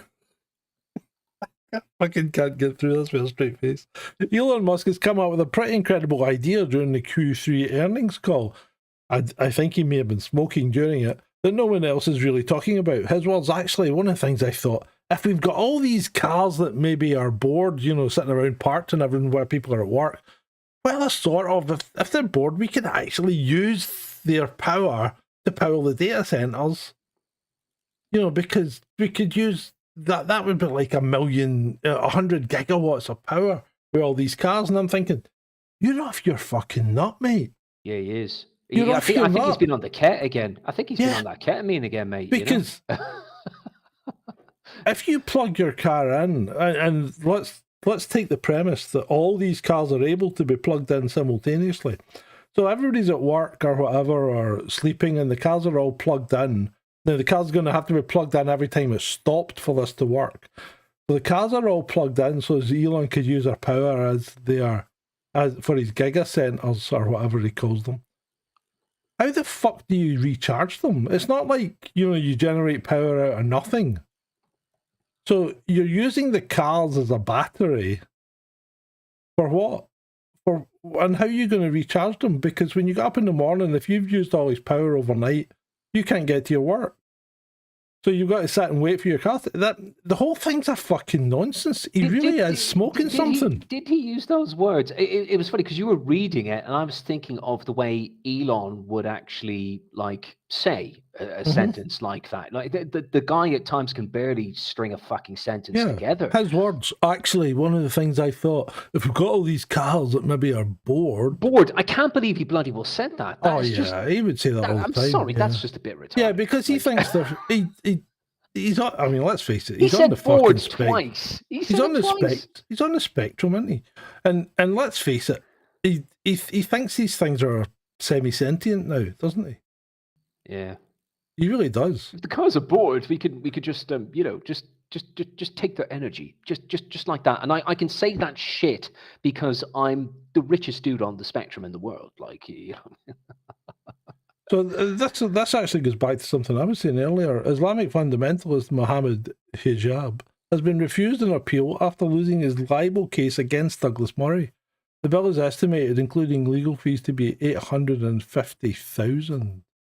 That alone is ridiculous. It's ridiculous that our legal system can charge you that just for a fucking case. But anyway, Murray's piece on him was seen to be substantially true by the judge, who added, "I'm satisfied that he, Hijab, lied on significant issues." In the column, Murray had accused Hijab, who has a 1.3 million subscriber on YouTube, of cropping up in Leicestershire to whip up his followers during unrest between Muslims and Hindu groups in the city. And this guy, Branwen, who's got fucking more flags than sense, says, "Isn't the whole point of an influencer that they try to influence people?" What a fucking knob jockey. So maybe this Hijab guy, I don't think it's his actual second name. I don't know if it's his actual second name or not. No, I don't think it is either. A nom de plume, but so he's going to be lashed with this 850 grand bill. Yeah, so he's going to go fucking. He'll either go bankrupt or just fucking flee the country. Yeah, quite possibly. Yeah. Right, moving on. British political commentator Sami Hamdi detained by ICE during US speaking tour. TV clip shows him describing his euphoria celebrating the victory of October the 7th. So he was detained by ICE while if you're going to go and do things like that, you're going to bring in foreign countries. You're going to bring the weight of their law down against you, aren't they? It's not a really sensible thing to do. Right, soldiers wanted inside Ukraine's recruiting crisis, and how journalist was forced into army at checkpoint as some men hide to avoid war. So the journalist himself wasn't forced into the army, but his translator was, and his driver was. So there were three of them there. So there was a journalist, his translator, and his driver, and translator, who were both Ukrainians, were conscripted into the army, but he was told to fuck off. Right, these are not international journalists, these are local journalists in Ukraine. No, this was a Sun journalist. Oh, sorry, a Sun journalist. They tried to get him into army kit and put him out. No, they didn't try and get him into the army. It says that in the headline, but that's not what happened. He wasn't, but his driver and his translator were both conscripted on the spot, and he was basically told to fuck off. Yeah, so they would have made a nab. As soon as they checked passports, the details, they'd be like, right, you guys are grand. You two, you're coming with us. Yeah. And meanwhile, people seem to think that Ukraine appears to be winning. And this guy says who? To the history of body exchange in 2025. And yeah, Both sides say this is accurate. Both sides, Russia and Ukraine, and independent UN verification says this is accurate. So that's who says it. So why would one argue against it if both sides are saying, yeah, that's right? You know? This is something that yourself and dear old Ed may have brought up on, a show like many moons ago on a subject like this. But Ukraine have also been unwilling to, I think, to accept certain bodies or kind of like recognize them because they'd have to pay out to the families as well. So these figures could be skewered also. I'm not saying from the Russian side, but potentially from the Ukrainian side in terms of the dead body exchanges. If they're skewed on the Ukrainian side, that makes it even worse because the ratio is currently 39-1. Yeah. That is unsustainable. You talked about them grinding, the Russians continuing to grind them down. Well, they are doing it at pace. They really are. Yeah. There'll be no men left in Ukraine. The Russians are never going to run out, to be honest. They're not going to run out of soldiers, but the Ukrainians are. Yeah, they are. They are. At that kind of ratio, they are going to run out. Disney Plus is officially exiting Doctor Who partnership with BBC after 2 seasons. Now, how fucking bad is Doctor Who? Because Disney's the company that threw $250 million at the Acolyte. So nice how money if you can get bad? it. Yeah, how bad is Doctor Who? It's gotten progressively bad, for years. But I think with Nkuti Gatwa, the guy who recently left it as the Doctor, I think that was just taking the pish, with the with the ratings. So it's been going from bad to worse with Doctor Who. Sadly, it's so iconic. I know. I used to love in the UK. I grew up with it as well. Yeah, I loved it. To be fair, I think Peter Capaldi was still a good Doctor when. I think he was about the last decent Doctor because then it turned to that Jodie Whittaker, didn't it? She was there was Dave Tennant as well, but he was before Capaldi, wasn't he? Yeah. Dave Tennant was all right. He's just a knob in real life. Yeah, he was all right as Doctor Who, but the best Doctor Who, in my view, was definitely John Pertwee. Yeah, definitely. Old as gold, baby. Yep. Right. These are just some of the books Republicans have banned in school and public libraries around the country. Who's read any of these? Now, this is quite disturbing because this is true. I've read and studied quite a few of those, actually. I checked this out, and these books are banned in many schools and public libraries in the US. I used to own and voraciously read the likes of, Mark Twain. I used to own The Adventures of Huckleberry Finn. I studied in school To Kill a Mockingbird and Animal Farm and many of the things there. Amazing books. There's only one book in that list I've not read. I've not read The Scarlet Letter. Fahrenheit 451 will be the one. Oh, that's a fucking hard read. Have you tried that? Yeah. 451, no. It's a hard read. Okay. Some of them aren't great. Animal Farm, I made my daughter read that when she was 11. And because that is the one that should expose communism and stop it breeding in you.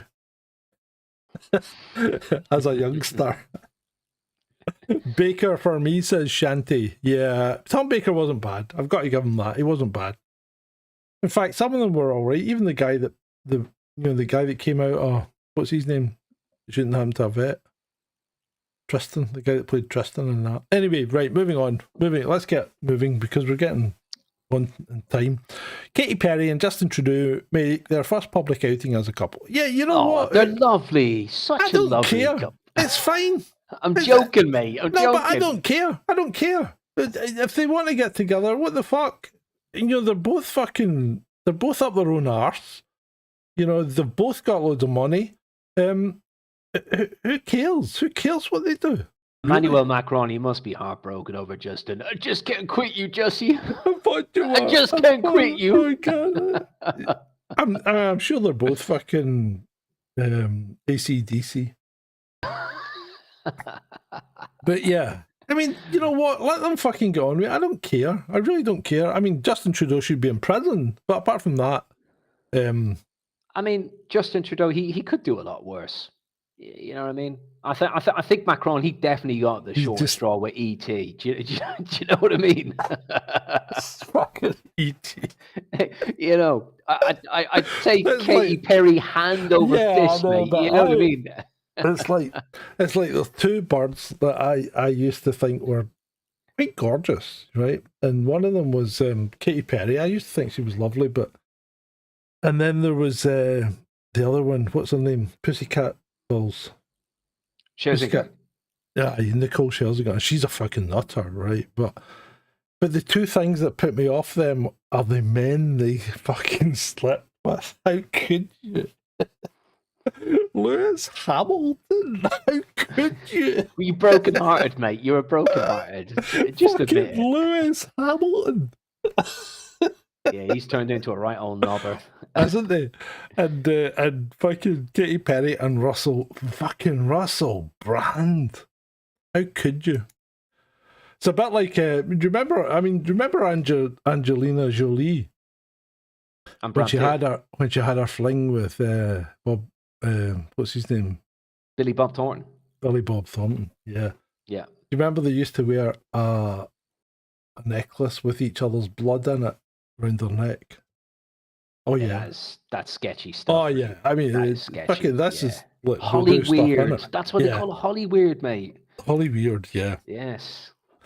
So this is what I was talking about earlier. This is the thing that's pissed me off. So everyone's literally flipped. People are earnestly tweeting the population of Britain is X, but Y number of black people are featured in adverts. It's not representative. They're adverts, not documentaries. The most popular advert features a bloody meerkat. And then people go on about, the most popular advert in the 70s was the Smash advert with the tin cans and all that. Oh yeah. That's not representative of the population. And this guy, the Don, says, I remember when people noticed that black people were underrepresented in adverts. That was a huge public outcry. Why is the media not bothered that white people are underrepresented? And this connects right. back to what Sarah Pochin said earlier. Yeah, that is all part of that, really. Yeah. And this is what gets me. There are fucking hundreds of these. I watched some yesterday and concluded that elderly people are overrepresented in TV ads.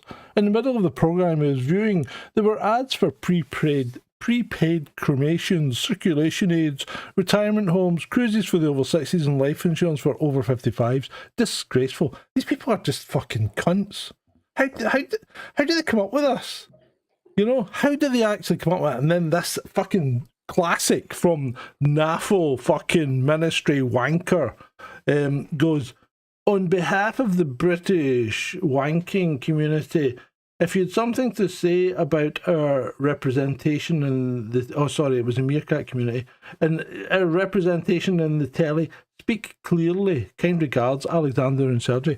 Now, these people are fucking arseholes because, in my view, this is completely fucking wrong. This thing here. Somebody said this was a great response. The fuss over who appears in TV adverts misses the point. Yes, it fucking does. It does miss the point. Adverts aren't meant to be a mirror of society, but to reflect the advertiser's openness to society as a whole. No, they aren't. They are meant to be a fucking mirror of society. They don't need to be an accurate mirror of society, but they need to be a mirror. What you're saying. Yeah, they need to be a mirror of the society in which they're trying to fucking sell you something, or they're not going to work as an advert. Well, that's his opinion as well. His opinion's completely fucking wrong. The guy's a tosser. Go on, John. Don't hold back, John. Keep going. Keep reading it out. But he is. Yeah.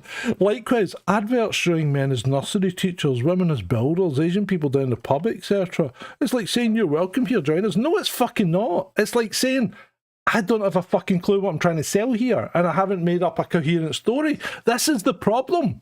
These ad agencies think they're fucking smart, and they're not. They're not fucking madmen in New York. These guys don't have a fucking clue what they're doing, and all they're doing is pandering to a stupid fucking narrative that's trying to make us all inclusive and all cuddly and going to count everybody as lovely when they're really going to fucking, I can't say what they're really going to do, but you know what I mean? Yeah. So, end rant. Mm-hmm. Fuck's sake, we're only in slide 34. Right, let's crack on a bit. Coronavirus found in samples from 96% of flights. If you believe it's now safe to fly without a protective mask, you might want to think again. New research shows that COVID-19 virus has been found in nearly every flight tested. Yeah, and that's a Ryanair flight as well, but looks for it. So, yeah, I can't believe people are still putting out that absolute crap. Like, really? It's just, come on, folks. Like, it's over, Seasonal respiratory virus. You're going to get the cold. I mean, nearly every time you go on a plane, you pick up some kind of fucking cold. I mean, didn't you pick up something on the way back from Indonesia? Yeah, absolutely. I came down with a respiratory virus, and that's it. The common cold is a form of a already existing coronavirus as well. It doesn't necessarily mean it's the exactly COVID-19 iteration of that. You're stuck in a metal tube, breathing partially recycled air with 300 other people for 18 hours. That's just you're going to. If anybody's got anything, you've all got it, regardless of what you try and put over your face. The mask thing is bizarre. Right, what do you think of this? Breaking, the King has today initiated a formal process to remove the style, titles and honours of Prince Andrew. He will now be known as Andrew Mountbatten Windsor. Yeah, he's out the door. Yeah, he's out the door. Fergie's going to have to find somewhere else to live. He's basically, he's a commoner now. Yeah, I know. So, why?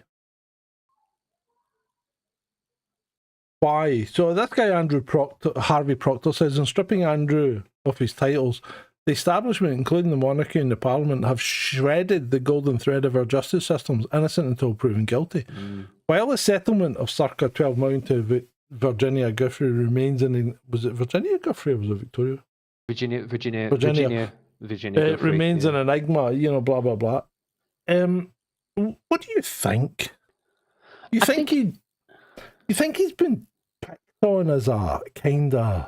I think so. They want to kind of throw him under the bus and just get this out of the public eye as much as possible. It's been so damaging, to the, it's brought the royal family into even greater disrepute than they've ever been before. So they just, I mean, he's such a dodgy fucker, like Air Miles Andy, and they just want to get rid of him now. Yeah, well,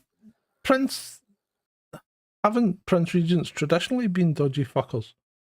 But having said that, yeah, and yes, I know you don't pay 12 million if you're innocent, but do you if you're in the public eye like he was? Just to try and make things go away. This guy Andrew Lowney, he's written a very interesting book about Andrew. Some weeks ago, he was featured with Sonia Poulton and her show, and I listened to that. And this guy's done some incredible deep research and investigation on Andrew. So if people can get a hold of his book or get the PDF, stick it on your Kindle, have a read of it. I think it's going to be a blast. Yeah, absolutely. He's got some good stuff in there. So the Daily Mail reports Andrew had 40 prostitutes brought to his 5-star hotel in just 4 days during a taxpayer-funded trip to Thailand. Yeah, he fact-checked and verified all this stuff. Andrew Lowney did. Yeah. Seedy, sordid stuff by Air Miles Andy. Hold on a minute. You've got to fucking take your hat off. That's stamina. 40 prostitutes in 4 days. Holy fuck, that guy is a fucking legend. Nah, hey, careful, mate. It could have been a harem or something like that. That does not necessarily mean that fucker copulated with all of those individuals, all right? That would have been a lot of blues, John. I'm being deliberately... I know. Yeah, but yeah, and Shanti brings up an actual good point, a very fucking good point, because King Charles, isn't exactly the most squeaky clean character under the earth, is he? Well, not an investigation, but on what you would call a casual appearance, best friend, fucking Jimmy Savile, honorary grandfather, Louis Mountbatten. You know, that's they're both very dodgy characters, are they not? And that's who Andrew will become again. Andrew Mountbatten Windsor Van Gogh. they should stick the German surname on him again. They should have gone back to Coburg Saxe Gotha. Yeah, Saxe Coburg und Goth. Yeah. Yeah. That would have been good. But yeah, I think he's been singled out. And you know what? What about all the other people that were there? Because let's be honest, there's no evidence at this point in time to say that Andrew actually did anything illegal. He's not an nonce because he didn't do something illegal according to what we've been told, right? Morally repugnant, yes. Absolutely. You know, you can throw morals either way, you know, but yes, morally repugnant, abhorrent, you know, misogynistic, whatever, but illegal? No. And that's the problem. That's the problem, and I think that's what was being alluded to in the first one. You know, we as King Charles jumping the gun by stripping him of his titles when really has the guy actually done anything? He's not done anything illegal, but he's been caught being a bad boy. You know what I mean? They want to get rid of him as soon as possible. Yeah. But of course, there's other connectivity here as well, and it could be the case they're hoping that won't fester, that won't grow legs if they get rid of Andrew. Yeah, absolutely. No, I mean, we're not saying that, Shanty, that the Queen paid someone off that didn't meet him. We're not saying that at all. Of course he met her, and there's no doubt he had sex with her, but he didn't. That's not illegal. Not illegal to have sex with a 17-year-old. And there's no allegation in her book that he raped her. You know, the coercion wasn't done by him. So you have to wonder about that. Anyway, right, moving on. Fucking Musk again. Waymo Robotaxi kills one-of-a-kind bodega cat owner claims a convenience store owner and patrons are grieving the loss of their beloved mascot, Kit Kat. So, Waymo Taxi ran over a cat. 5.4 million cats are hit by cars every year in the US, and 97% of them die from their injuries. Autonomy will dramatically reduce that number, but it might kill the odd one, according to the whole Mars catalogue. And Elon Musk, in his infinite wisdom, says, true, many pets will be saved by autonomy. But hold on a second, but Waymo is... It's an autonomous vehicle. Exactly. Yeah. Exactly. What's the bloody retard talking about? No, they're using the fact that an autonomous fucking vehicle killed a cat to say that autonomous vehicles will kill less cats than human vehicles do. Many pets will be saved by autonomy, even though these autonomous vehicles are still killing animals. Yeah. So especially one called Kit Kat. Imagine calling it a cat Kit Kat. For fuck's sake. I know a guy whose girlfriend was called Kit Kat. Oh, we better not go into that. Right, that's a long story.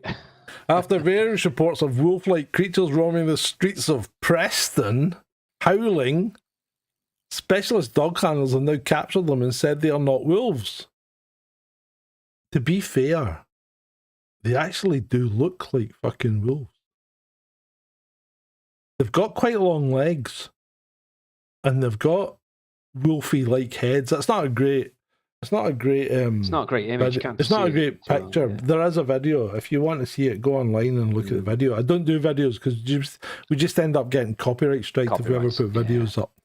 So, but yeah, I think they look as if they've got wolf in them. You know what I mean? Yeah. They might not be 100% wolf, but they might be like an Alsatian wolf cross or something. Because they don't look like Alsatians unless. Maybe they are. I don't know. But well, hey, it is social media. It is Preston, and it's Preston. You know, so it may not have been a wolf. It could have been this crazy-looking mongrel. Yeah. Well, there's 3 of them. Candace Owens, speaking about fucking losing their mind, Candace Owens says she does not believe Elon Musk, Sam Altman, or Peter Thiel are humans and instead calls them hybrids. She mentions there's something strange about their eyes and says she's not sure they even bleed. Owens describes a dark demonic presence and she's fucking lost it. What the fuck? It's pretty out there, but I guess to play a little bit of fun and devil's advocate. I mean, there's been a couple of pictures that I've seen of Peter Thiel where he looks like something from an 80s body horror movie where a parasite is going to come out of him or something like that. He does look a bit sketchy in certain pictures. There could be something to it, John. You know, I think. In the three pictures there, Peter it is Thiel Halloween. looks, Like, you know what I mean? Peter Thiel looks the most normal of those three people pictured. That's there. a much earlier picture of him as well, I think. He looks proper sketchy in some pictures. I think Musk, when he's not off his head in Ket or something like that, you know what I mean? That's a reasonable enough picture of him. And Sam Altman, well, what can I say about Sam Altman, you know? What can you say about Candace Owens? I think she's lost it. She is losing it. Robin's right. She's losing it. And I don't losing know. only has 1-0, Robin. 1-0 for losing. I think distracting from the whole stuff as well with Emmanuel Macron and, you know, and his missus. But all of this stuff is put out there by such influencers like Candace Owens. It is to like remain viable and kind of clicking away in social media, you know. Frankie's right though. Candace looks a bit weird in that pic. She's in a category of fucking ET. Yeah, you remember that 80 Series V? Let's tear off a little bit of your forehead there, Candace. Oh yeah. And let's see what's underneath. That could be a little bit scaly. Yeah. Remember your Diana? Your real name could be Diana. Maybe. When Diana gobbled that gerbil down or whatever it was. She did. Right, moving on. Speaking of weird, Stephen Greenstreet, who I quite like. I mean, he has a bit of weird though. He's a New York Post journalist. Is that an oxymoron, or is that allowed? Anyway, he's a journalist for the New York Post, and he did a lot of investigations into UFO and stuff like that. And he's a bit of a debunker, to be fair. Which is all right in my book, because the UFO thing's completely fucking lost these days. He's a skeptic. He's a debunker. It's like, I like him. I like this guy. The Pentagon official in charge of detecting foreign spycraft over America was a crazy UFO believer who thought Chinese spy balloons were aliens and claimed his house was haunted by shadow people and a wolf man. Oh, That's true. That's true. Jay Stratton. Yeah. A werewolf or wolfman stalked his backyard. Yeah, Wow. sure it did, Jay. As I said, it is Halloween. We got to have a bit of wolfman. Yeah. And some aliens and UFOs. It is Halloween. So, good morning. Juanito Juan, the lamplight orb guy, got his kids to dress up as an alien on his live stream. You guys got to be kidding me when you tell me you actually think this costume is an alien. My God. Wow. It's not the first time Juanito Juan has grey beings materialise in his living room, and while live. Dun, dun, dun. I think they got that the wrong way around. Should there be one Juanito? Maybe. I don't know. Anyway. There's one behind us. There's an alien. These guys are fucking nuts. Right, why are you building a time machine? You will see. Would you like to go with me? No.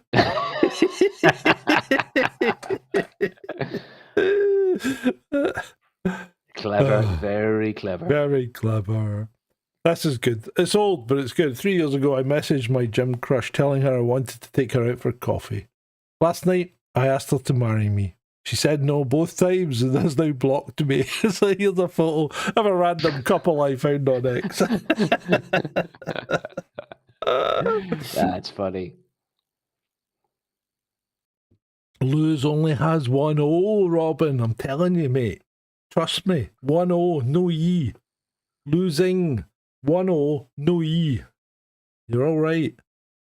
Right, moving on. Stephen Greenstreet, yet again. My New York Post documentary series reveals a UFO cult has infiltrated the US government and its seductive influence continues to spread across America.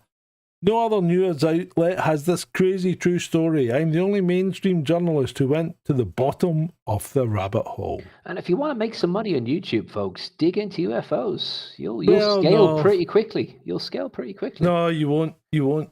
I tried it. You tried it? Remember, I had the Cult of UFO channel. Ah, yeah, but that was more kind of skeptic debunking, wasn't it? Well, if you want to be a believer in Yeah. UFO, oh yeah, you'll go through the roof. Cha-ching. Yeah, Yeah. but see, the problem is I've got, and I know this sounds weird, but I have too much integrity. I can't do it. You've too much what? Integrity. Integrity, right? I just can't do it. I can't go on and pretend that they're real. Could you do it? I couldn't do it. I'd have you ripping the piss out of me all the time and just give me dog's abuse. I wouldn't be able to do it, mate. No, but you know what I mean? That some people can. Some people can go on and they can pretend anything, and fair play to them, but I can't. I need the truth. It needs to be the truth or as close to the truth as I can get. Yeah. Or it just doesn't count. We're nearly done, so don't worry. This is hard to read. This is a book review. I don't recommend this book. There's lots of words I've never heard of, and I don't know what they meant. Like sanguinary, Rabelaisian, pious, insidiousness, Alzarian, and hermaphrodite. I could have looked up the words, but when I'm reading, I like it to flow smoothly and not have to interrupt my reading.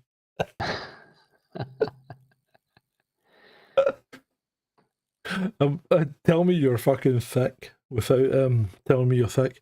There was a guy in a lorry he got stopped for a check on his driving license, his commercial driving license in the States. And they gave him a kid's book and said, read that out loud, and they couldn't do it. So they took his license off him because he couldn't read English. And, if you can't read English as a lorry driver, how the fuck are you meant to drive? Safely. Because all the signs are in English in America.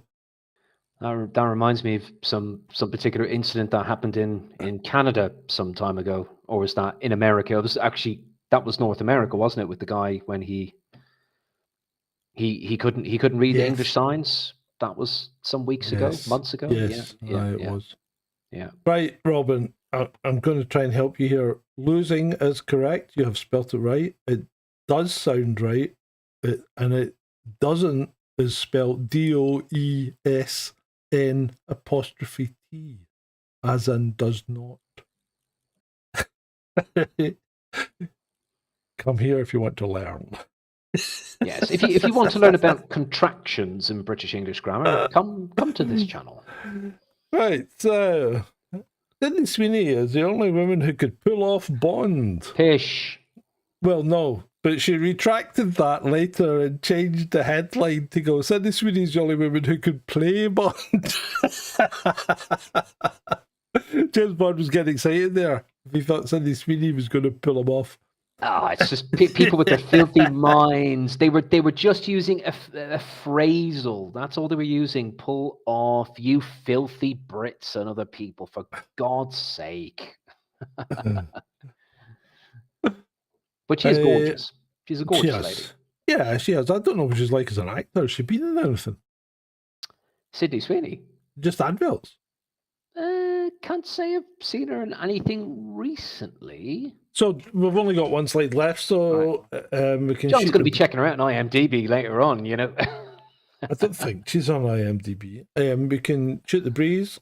Snarky Cinema had a fucking viral outbreak on its review of Luc Besson's Dracula, A Love Tale, which has now had over 15,000 views, 100 or nearly 200 comments and likes and things. It's just gone nuts.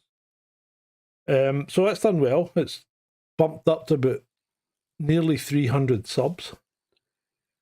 In fact, I haven't checked it today. I wonder how many subs it has got, actually. Let's have a Sgt look. Grumpy is still on 4,000. 340 subs. There you go. Sgt Grumpy is just about 5,000 as well. So, folks, Yeah. if you haven't subscribed, for the love of God, just For the get love to of 5,000. God, Yeah. just do it. I like that. For the love of God. So yeah, but I've been doing reviews on Snarky, and the horror stuff seems to be going well. So I might double down on that. I'll see. Because the traditional, what would you call it, general film review market is quite. It's, fucking hell, Frankie. Saturated. He's trying to say Denis Villeneuve. Right, so Denis. It is a bit of a tricky one, Frankie. okay, Yeah, Villeneuve. Denis Villeneuve. Villeneuve means new town, right? So we've got VILLE, which is town, Ville. and then Neuve, which is Neuve. NEUVE for new. So Newtown, Villeneuve. Great director. Great director. Yeah, well, I'm not a great fan. You like him? Oh, yeah. Yeah. Yeah, The Arrival, Blade Runner 2049. He's done some great stuff. See, this is where we kind of differ a little bit, because That's why you're the bloody critic and I'm you not- have Snarky. I'm not a great fan of Blade Runner 2049. And you know what I'm really not a fan of? Dune. And Nosferatu, obviously. Oh, I didn't like Nosferatu, but I'm really not a great fan of the way he treated Dune. Cinematography's fine, but the casting's fucking abysmal. Paul Atreides shouldn't be a streak of piss, you know? And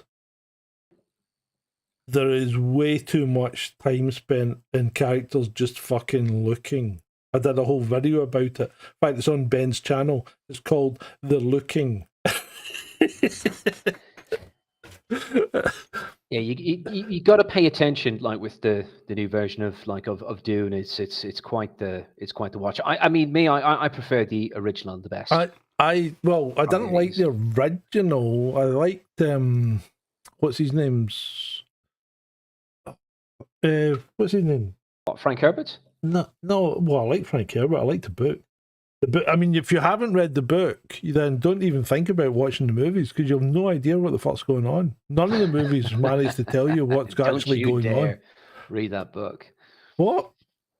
No, you've got to read the book. That's what I'm saying. Yeah, read the book. Don't you dare watch the film. Don't watch the film first, because you will have no fucking idea what's going on unless you've read the book. If you've read the book, and the thing is, when you've read the book, the films will be a disappointment, because the book, you always create something special in your mind from a book that no filmmaker can ever capture.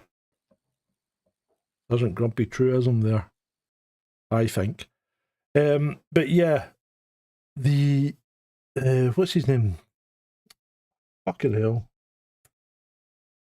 The director, June 1984, with Kyle MacLachlan and all that in it. Who was the director? Hold on, I've got it. Keep the audience going. It's, what's his name? David Lynch. David Lynch, that's it. Yeah. How the fuck can I forget David Lynch? See, I tell you, age doesn't come alone. But, David Lynch doesn't like the movie that he made. Right. But I still think it's more true to the book than any other Dune I've seen. Yeah. Lynch, the perfectionist, of course. Yeah. Mm-hmm. So, yeah. And then I did a review of Dracula 1992. I went back to Francis Ford Coppola's fucking weird and wild romp through Victorian London. It's a grandiose gothic horror romp. There's so many ways that you could describe it. It's very sketchy in parts. It's lovely in some parts where the love story kind of like develops, especially towards the end. Some great acting from Winona Ryder and Gary Oldman, but it's really dodgy and sketchy in parts. Yeah, it really is weird. It's when you go back, it's like when you go back and watch these movies, it's like, I shouldn't have done that. Because you know what I did go back and watch? Tron. 1982. Woof.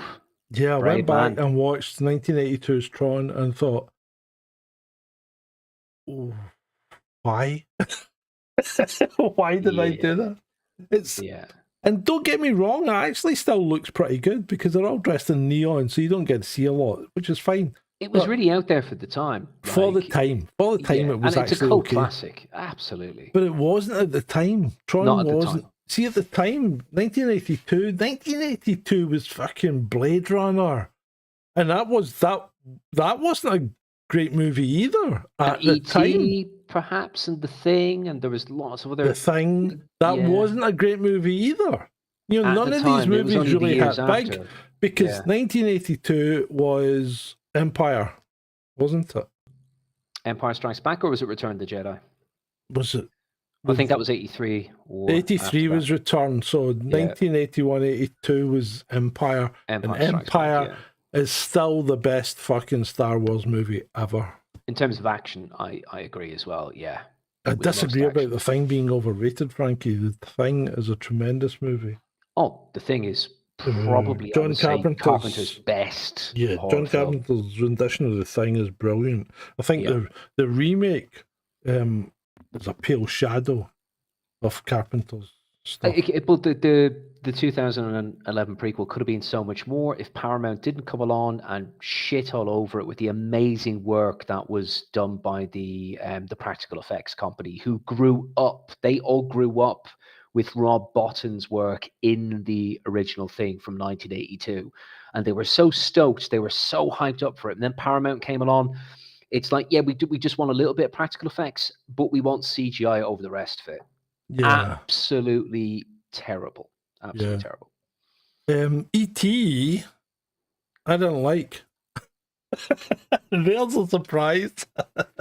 I didn't like E.T. I didn't find it compelling. I found it really chintzy and fucking too cuddly because let's face it, if you saw that ugly little fucker, you'd hit him with a baseball bat. You would have.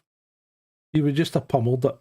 You wouldn't have fucking taken it into your bedroom and hid it in the closet. Brigitte Macron. Yeah. E.T. I really didn't like E.T. at all. I thought it was just too schmaltzy. Yeah, my sister hated it. She had nightmares from that bloody thing. Did she?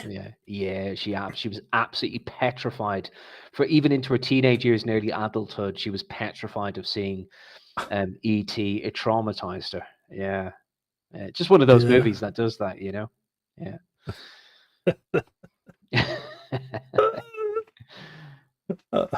Frankie says he cried when he was 7 on his first watch. Fuck's sake, he's quite young. Pardon me. But the 80s was great for cinema. We'd Flight of the Navigator. We had Short Circuit. We had so much good stuff in the 80s. Flight of the Navigator was a bit underrated. Yeah, it was fun. Short Circuit was Ali Sheedy and what's his name, Matthew Broderick. Yeah. It was great stuff. Underrated. We also had The Breakfast Club. Like in one of the best movies ever. The Breakfast Club was just a tremendous movie. Did you like it? No, or did it not resonate with you? I'd have to look at it again. I You was a need to child, go back. It's child of the iconic. 80s. I was only a wee lad growing up in Ireland then, so it's been a long time since I've seen The Breakfast Club. Yeah, I think the Breakfast Club. I was in my late teens, so it really resonated, I think. And when you grow up with, the thing is, there doesn't seem to be the movies that you can grow up with now because there's no coming of age movies. Like we had, John Hughes might have been a dick, but we had The Breakfast Club. We had Home Alone. We had Pretty in Pink. We had Some Kind of Wonderful. We had Porky's. We had American Pie. You had all these growing up. Forrest Bueller's Day Off. You had all these growing up, coming of age movies that you could, resonate with. when you were growing up and coming of age. You know, all the way down, right through the 70s and 80s. Yeah, there was like Stand By Me. I think it was for us in the kind of mid to late 80s. It was more kind of, you know, the Goonies and Gremlins and all of these kind of popular, well, not kind of coming of age, but stuff that stuck with us, you know. And you could empathize with it, and even Back to the Future. Fucking brilliant. But Chef's Kiss, baby. Yeah. John Landis. Steven Spielberg, sorry. But you can't, you don't get these movies now. You really don't. No. And if they ever try to remake Back to the Future. Oh, fuck no. Don't do No way. Don't do it. Big Trouble in Little China is a hilarious movie. I loved it when it came out. It's a bit tired now when you rewatch it. I rewatched it a couple of months ago, but it's still not a bad. I mean, in fact, we rewatched it a couple of months ago. It's still a good movie. But nowadays, it's just nothing. There's nothing. I can't see anything out there to help people growing up. You know, Spaceballs. Mel Brooks. Spaceballs was just Mel Brooks movies. Fucking Blazing Saddles. Blazing Saddles is a scream. I don't know if you can still watch it these days legally. It is an absolute scream. I'm surprised someone hasn't mentioned Cheech and Chong on TV or something like that. Yeah.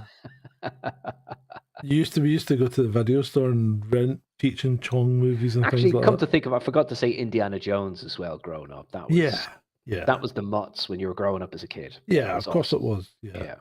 But these were all big blockbusters, and then you got things like Top Gun and stuff like that as well. Yeah, there was an incredible amount of great movies. Like, for example, not coming of age one again, but like my brother absolutely adores Home Alone, and he will watch it religiously every single Christmas. And he's got 2 kids now with his missus in Australia, and he'll watch it with them as a tradition every single year, because that's what he did, like, also. So it's nice. Not coming of age, but that was one film, you know, that was his favorite, and it stuck with him. So I always watch nice. Christmas movies. I always watch National Lampoons. Chevy Chase. Yeah. I like that, and Elf. Elf's funny. Not Bad Santa, mate. Sorry? Bad Santa, no? Yeah, Bad Santa's brilliant. I love the Bad Santa. My wife doesn't like them, but I love the Bad Santas. I think they're brilliant. Speaking of wives, I sent her this and she laughed. Because she still looks at me like this.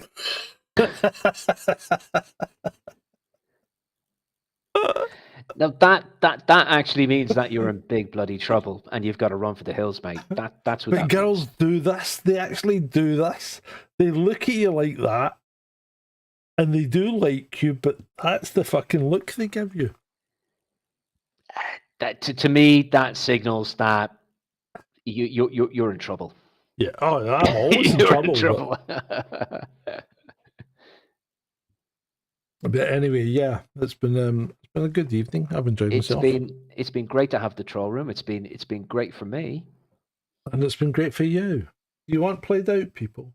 I don't have the. Well, I could play you out with the intro scenes if you want. Did you like the Halloween stuff?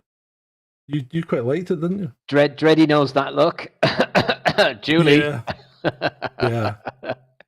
Did you quite like the Halloween scenes, David? I did. I commented with the troll room at the start. I was like, "These are great segments." So well done, Sarge. Very nicely done. We appreciate your effort. I threw that together this afternoon. There wasn't a lot of time involved. No, there was a bit of Bram Stoker's Dracula in there as well. Oh, there's a bit of everything in there, mate. I think. Yeah. A bit of everything. No Nosferatu though. I noticed that. Yeah. No, there wasn't. Right. No, okay. There wasn't. Most of it was from the 90s. To be fair, right. Most of the good stuff comes from the 80s and 90s anyway. Yeah, true. Yeah. Right, I'll just play out with the regular on. So it's been great for you. It's Friday night and we're all in. Wrong one. Let's go.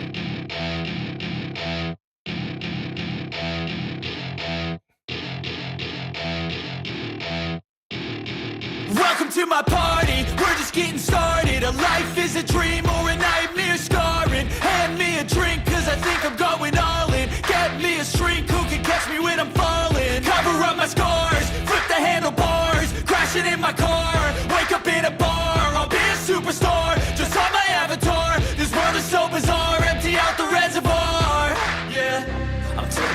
shots, yeah, straight to the face. And I wanna get lost, I'm sick of this place. Don't know how to stop when I'm feeling this way. So I'm taking 6 shots till I'm feeling okay. I think I'm going crazy, don't think I'll get home safe. So I'm taking 6 shots all straight to the face. I'm taking 6 shots, are you coming with me?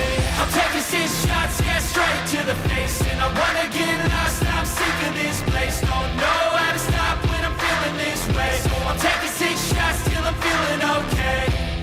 I think I'm going crazy, don't think I'll get home safe. So I'm taking 6 shots all straight to the face. I'm taking 6 shots, are you coming with me?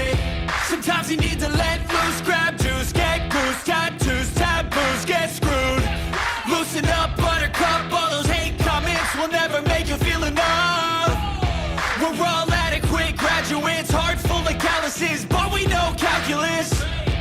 Damn, ain't that fabulous? Can't wait to apply all those mathematicus. But we can't get a job that pays us enough. I'm about to pop off. Fuck you, you're lost. We all know that we never really want a boss. So I'ma do what I want to, something I can't undo. Yeah, I'ma do what I want to, something I can't undo. I'm taking 6 shots, yeah, straight to the face. And I wanna get lost, I'm sick of this place. Don't know how to stop when I'm feeling this way. So I'm taking 6 shots till I'm feeling okay. I think I'm going crazy, don't think I'll get home safe. So I'm taking 6 shots all straight to the face. I'm taking 6 shots, are you coming with me? I'm taking 6 shots, yeah, straight to the face. And I wanna get lost, I'm sick of this place. Don't know